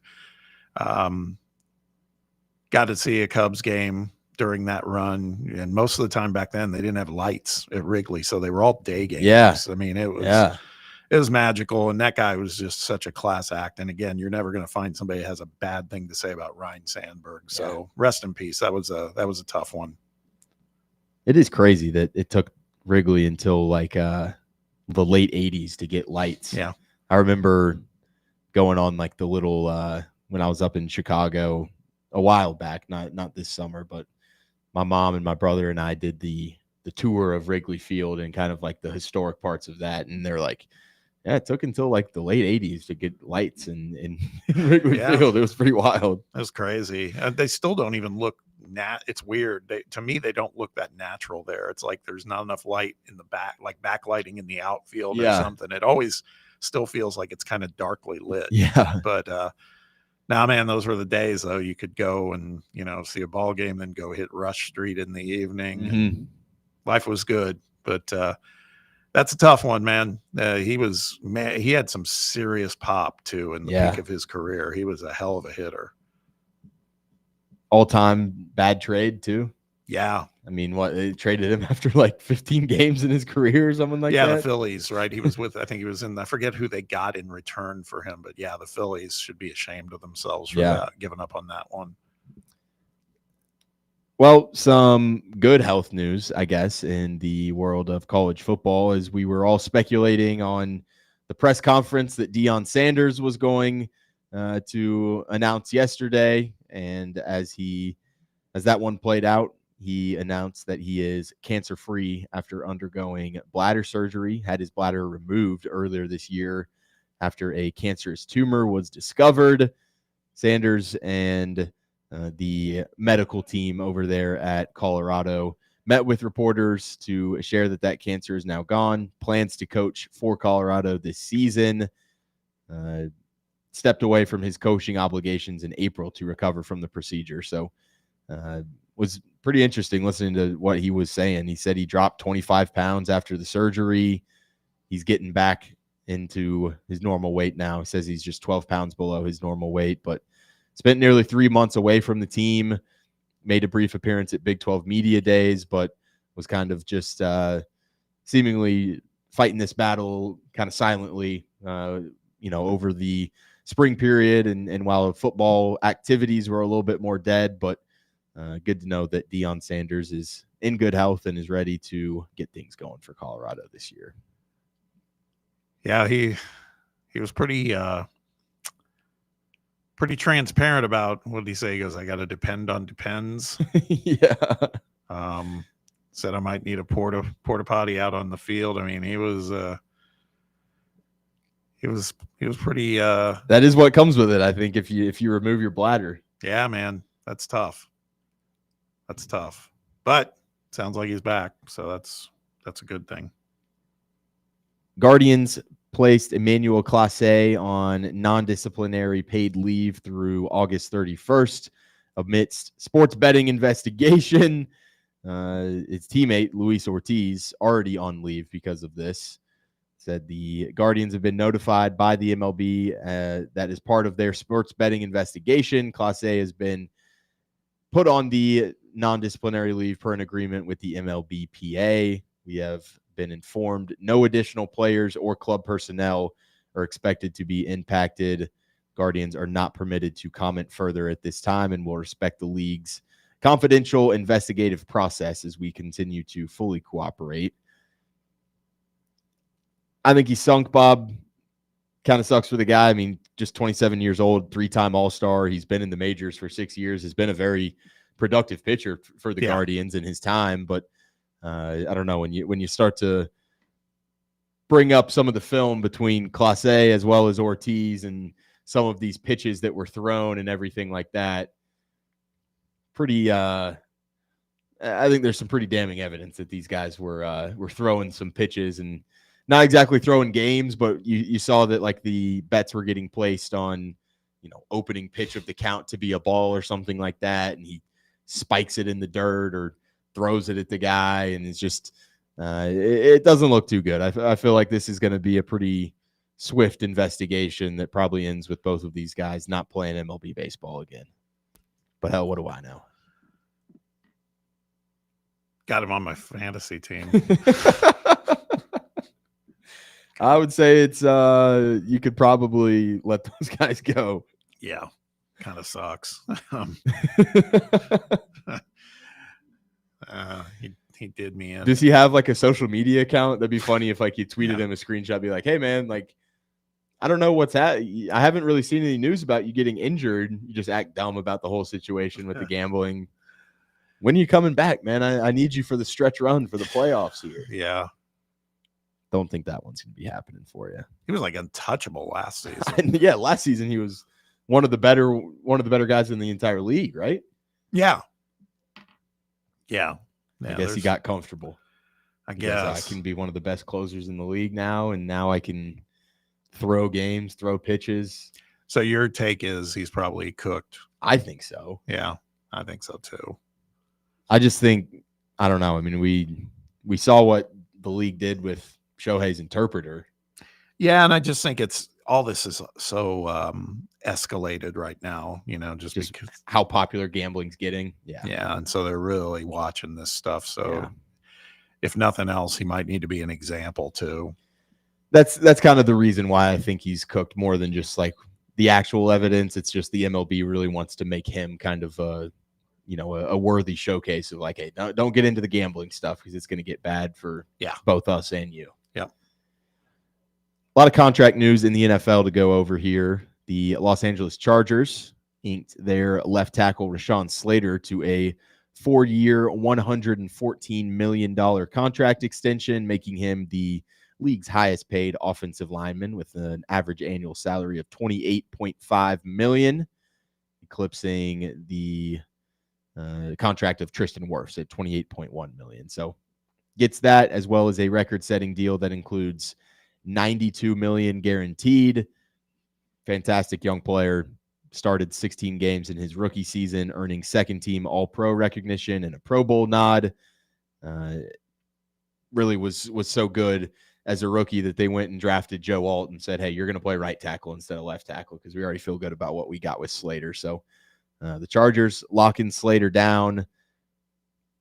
Joe Alt had a pretty solid rookie year last year too. So you got to think that the Chargers have got two nice young tackles to kind of anchor each side of the line there for a young quarterback in Justin Herbert for the future. Did you see there was a post on X that he apparently divorced his wife? Yeah, and then after that went final, the contract was signed by the Chargers. Once everything got legally codified, then he announces he's a rich man. I would say that's pretty smart on his part. Yeah, you got to believe he knew. I want to say that there was kind of a similar story. I don't know if it was like a divorce thing or maybe it was like I can't remember who it was, but I am pretty confident it was another Chargers player. And they also said like, "Hey man, we'll wait for this extension. Like I'll give it to you in terms of like a verbal agreement, but we'll kind of wait for some of these legal things to kind of play out and then we'll give you the extension after." So I wonder if the Chargers are also kind of in on that a little bit, being like, Yeah. hey, we'll help you out here too. Yeah, we'll slow roll this a little. Yeah. Big news for your guys, Bob. The Colts signing their offensive tackle, Bernard Ryman, to a 4-year, $100 million extension, 60 of that being guaranteed. $25 million annual salary will make him one of the top 5 highest paid offensive tackles in the NFL. Just 27 years old, was selected in the 3rd round of the 2022 draft. Started 11 games as a rookie, was officially named the Colts starting left tackle in 23. Had a nice 2024 season, just allowing 4 sacks and 20 pressures and 217 pass block attempts. Suited up in 45 games with 40 starts during his 3-year career. You in with this one, Bob? Yeah, I think so. I mean, it's so funny. Did you see yesterday? I didn't see it till after the show, but our guy Matthew yeah, that was making posted about easily the best day for Colts quarterbacks. Anthony Richardson 6 of 6, Daniel Jones 3 of 4. And then this morning I looked and I decided not to even read it, but it was like Colts quarterbacks thoroughly disappoint in latest workout. Quarterbacks plural. So yeah, we need some good news, man. I'll take what you just shared, but there you go. Because we got no quarterbacks apparently. Tank for Arch. Get another Manning into the Colts uniform. Yeah, maybe get Saban there as the coach. There we go. We've got it all figured out. Exactly. Broncos and their wide receiver 1, Cortland Sutton, have come to an agreement on an extension. 4-year, $92 million for that, taking care of their homegrown receiver as it was announced in the previous, in the coming days, I guess, or I guess some previous days. I shouldn't say the coming days, but they had made some significant progress on a contract extension.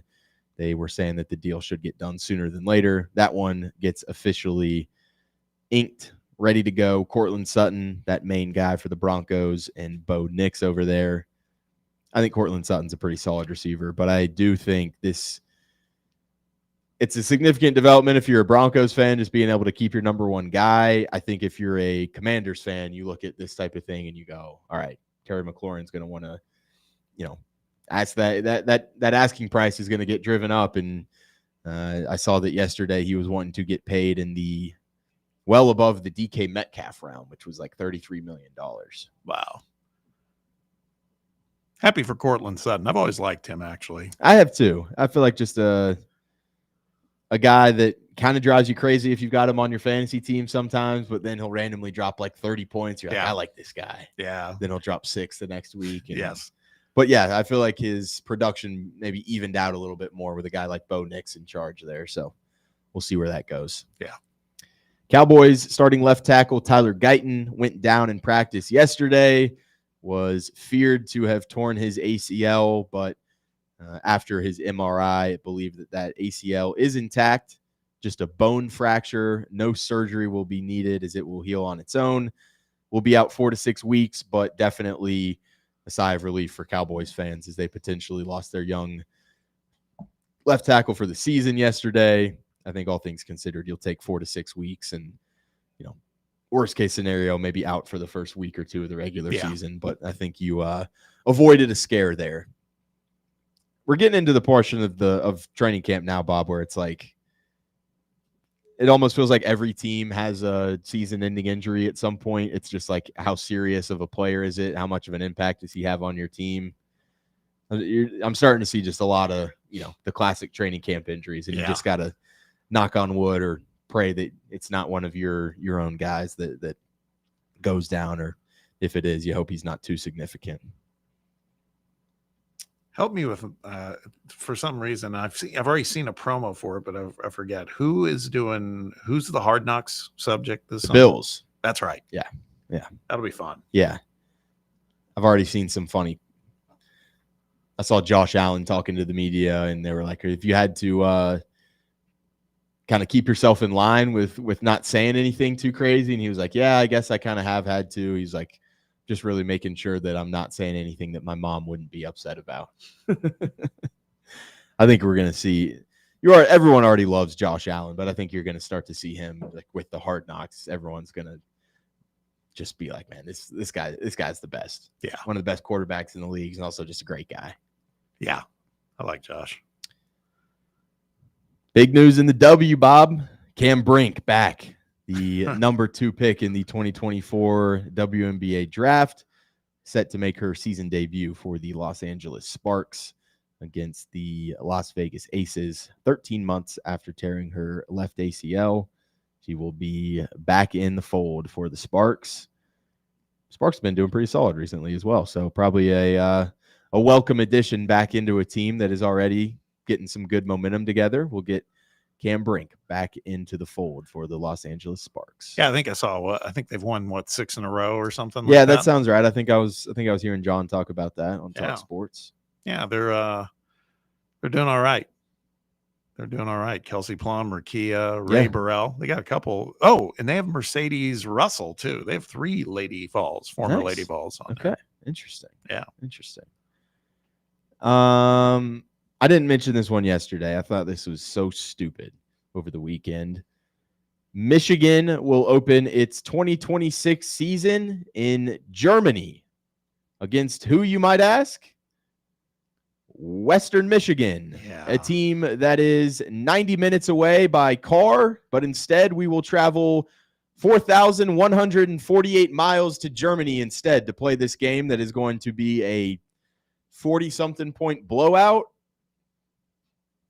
Credit to, honestly, like Michigan's athletic department for convincing Western Michigan to travel this far for an absolute beatdown. This is one of the stupidest things that I had seen over the weekend. Play college football on American soil. We do not need to get into international games. Well, that, and we talked about this, I think, late last week. It might have been the day you were out, but it's like, unless you're just a big fan of Germany, it's like, even if you're a Michigan fan, why am I going to go spend my money for that? That's just absurd. If you're going to make it an international game, it needs to be a huge draw. Right. And then at that point, if it's a game against 2 huge programs, that just doesn't need to be played on international grounds. That's right. There's no Premier League team that I know of, Brett, that's beating the doors down that says, hey, I want to go play in Neyland Stadium. They don't want to come play in the U.S. They've offered. Why are we putting our American sports over there? Fans won't travel over here. Yeah. The NFL's doing enough of it. Just stay out of their way, college. Like we do a summer series. We don't need to come over here for a Premier League game. Makes me mad. Lastly, here's some Tennessee basketball news. 4-star small forward Bo Ogden down to 6 schools: Tennessee, Kansas, Virginia, Texas, Purdue, and Gonzaga. 6'5" wing, top 50 national recruit, and is the son of Chris Ogden, who was on Rick Barnes' original staff at Tennessee. So Ogden is now the GM at Texas. So we'll see if he follows his pops to Texas, as he is also got the Longhorns in his top 6, but maybe Rick Barnes can swoon him to Knoxville as well. Maybe. There's a lot of guys. There's that Rippy kid announced his final 12 in Tennessee's in there. Power forward. The power forward. Coleman? No. I forget his name. But, yeah, I mean, we got our claws into a bunch of guys. Hopefully we can get them. You know, that's the whole thing. Yeah. But it's nice to be in the mix like this. Yeah. That Slater's ex-wife responded to some of this criticism. Oh, no. What'd she say? She said, "This is deplorable. I held nothing but support for Rashawn. His contract is not about me. I think we should focus on what's more important here. That's his career and his success. Please stop including me in this narrative. He deserves his moment." There we go. Nice. There we go. So there's more than, those bridges aren't burned. Yeah. That's nice. And he may still support her, you know, so, but yeah. Jump to conclusions, I guess. Yeah. Some of these people. Yeah. Classic Dov Kleiman tweet there, being like, oh, well, he finalized his divorce. He's going to get all his money. Yeah. That's about it for me, unless you want to know about insane amounts of money getting poured into Georgia high school football. Buford just opened a $62 million football stadium. It's crazy. They love it there, man. We know that. It's a hell of a stadium, I will say, though. It's named after one of my someone in my family, Philip Beard. There you go. Uncle Phil. Yeah, Uncle Phil. Congrats.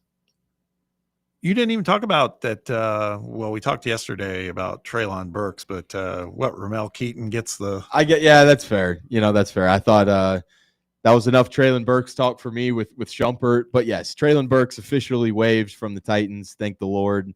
And yeah, you replace one of the great stains on Tennessee's franchise, and you replace him with a VFL and Ramel Keaton. So yeah, I saw some video of Ramel Keaton doing some ladder work today at Titans camp. Looks sharp, looks quick, looks fast, faster than Treylon Burks.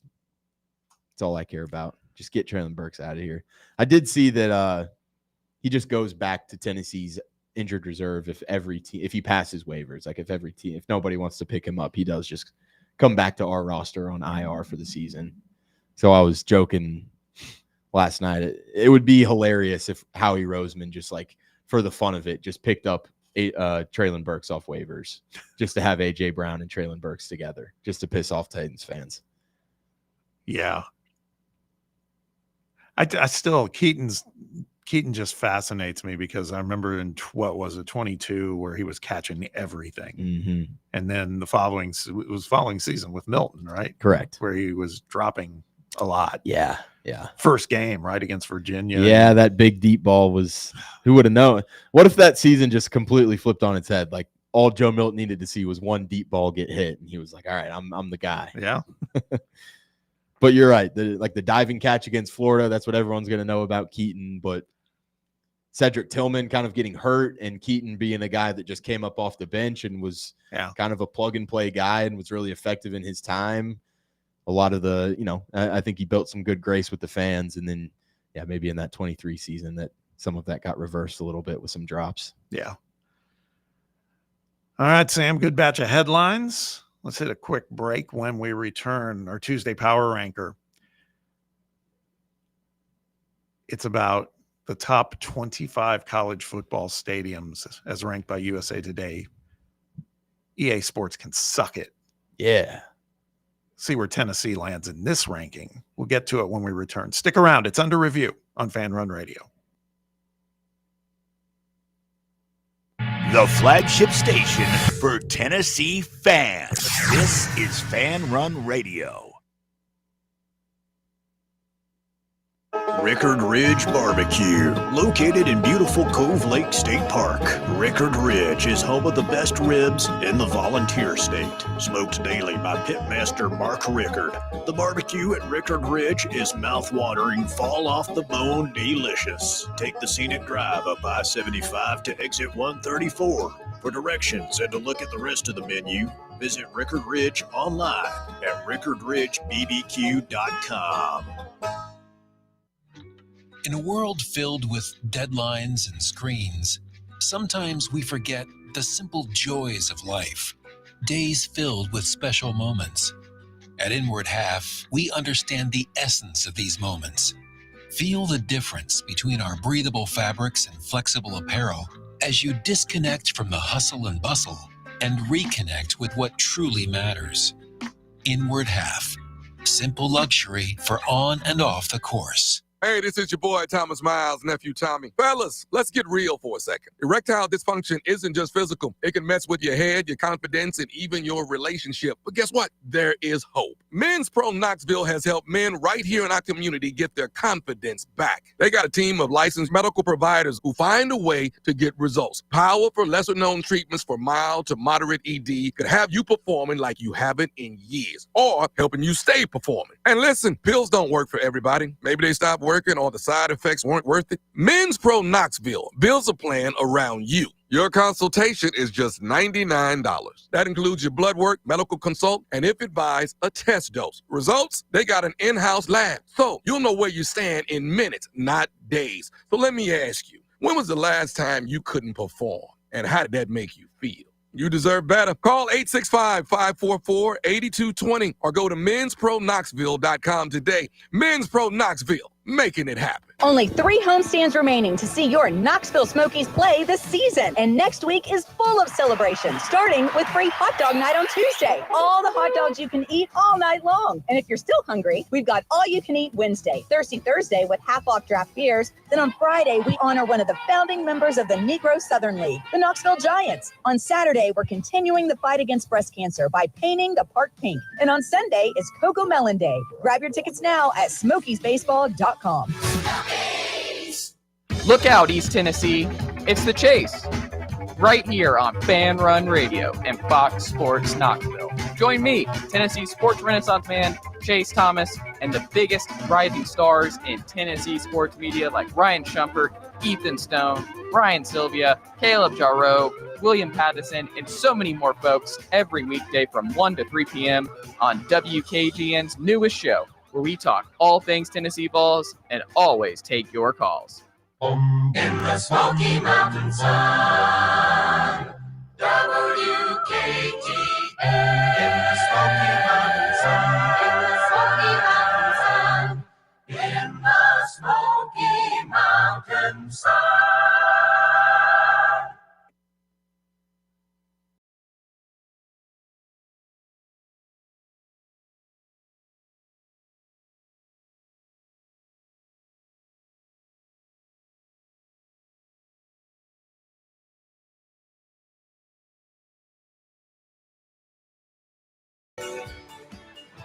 It just hit me.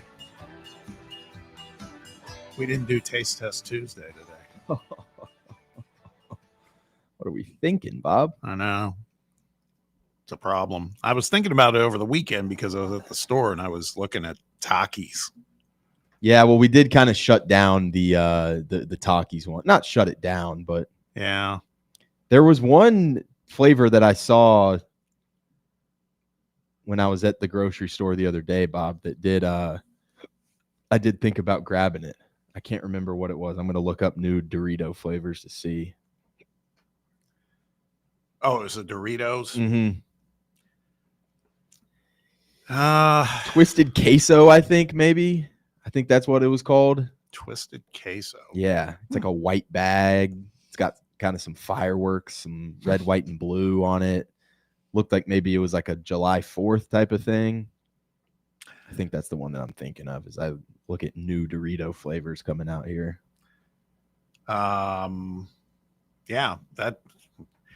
there's probably another whole round of Doritos we could do, to be honest. Oh yeah, which I'm down for. Doritos are one of my favorites out there. Although we haven't done Cheetos, there's definitely a variety of Cheetos. Yeah, the dill pickle Flamin' Hots. I forgot about that. I've been Jake. looking at those or looking for them. I can't find them. They're hard to find. I still haven't found them. I got them at work and tried them on break for the first time. Like this was a couple months ago, but the dill pickle ones. Yeah, and they haven't been I back. Liked them, but I don't know if they're limited edition or something.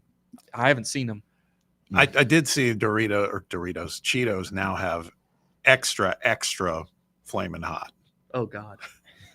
Which is just like maybe you want your mouth to bleed. Yeah. Or something. If you want extra Flamin' Hot, like just throw some hot sauce on your Flamin' Hots already or something like that. I don't want to have to see that on the shelves. No, that's just Chris Lowe just dropped some boo news.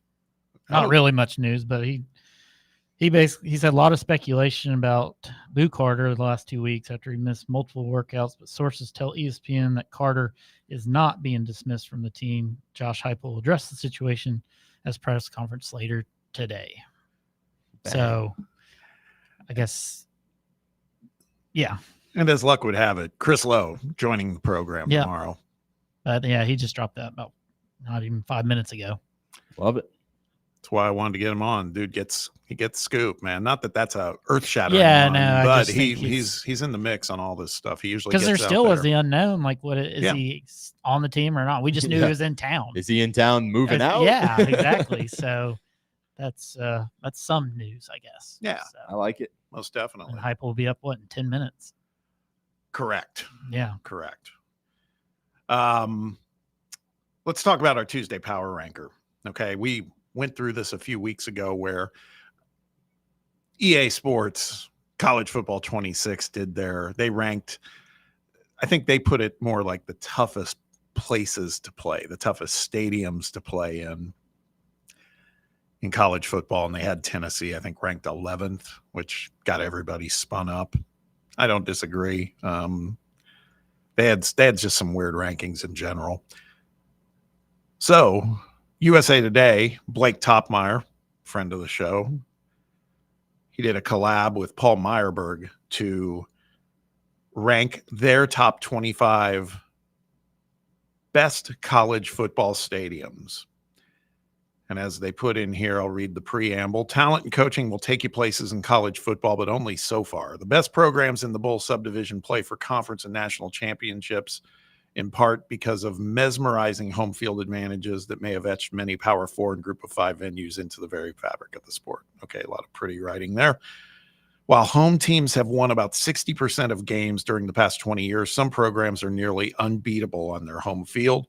As examples, think of the reception visitors receive at Death Valley, either LSU or Clemson, or the intimidation factor at Big Ten icons such as Ohio Stadium and Beaver Stadium.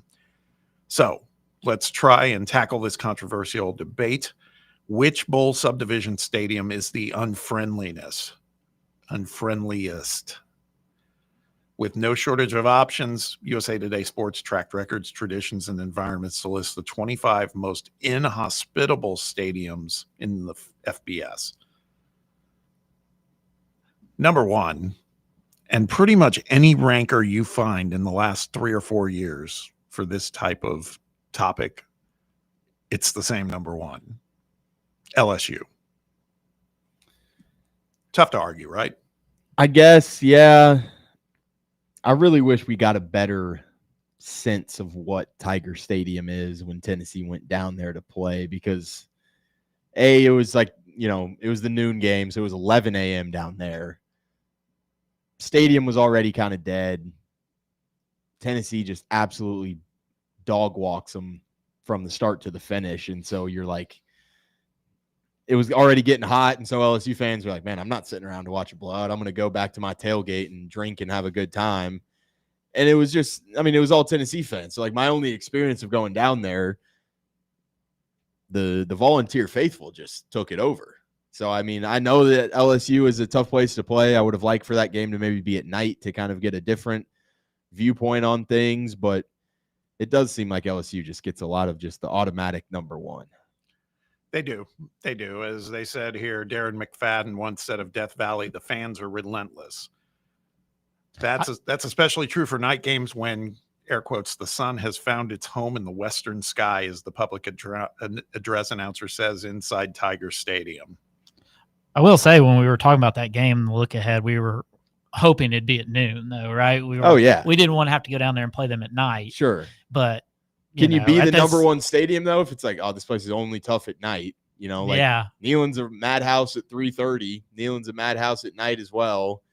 I know a lot of our noon games they don't necessarily dominate at home field. We just Bama went down there, have gone down there numerous years, but I don't know, maybe it's up there, but I just don't know is. if it's like a pencil it in number one clear cut type of thing. Yeah, you have to put somebody at number one. Yeah. Well, who do they have at number two? None other than Beaver Stadium, Penn State. Ooh, we make our stadium white all the time, and it looks cool. Few sites are more intimidating to visitors than Penn State's annual whiteout games. Yeah. I got to say, I'd love to go to a Penn State game just to check it out. It does look like it's pretty amazing, but it's in the middle of nowhere, too. Yeah. From everything I've heard. There are like 3 hotels in that town. Yeah. It's that's number 2. Number 3. Now, Sam, you were at this place. I was at this place. So I want to get your take on it, because I've heard a mixed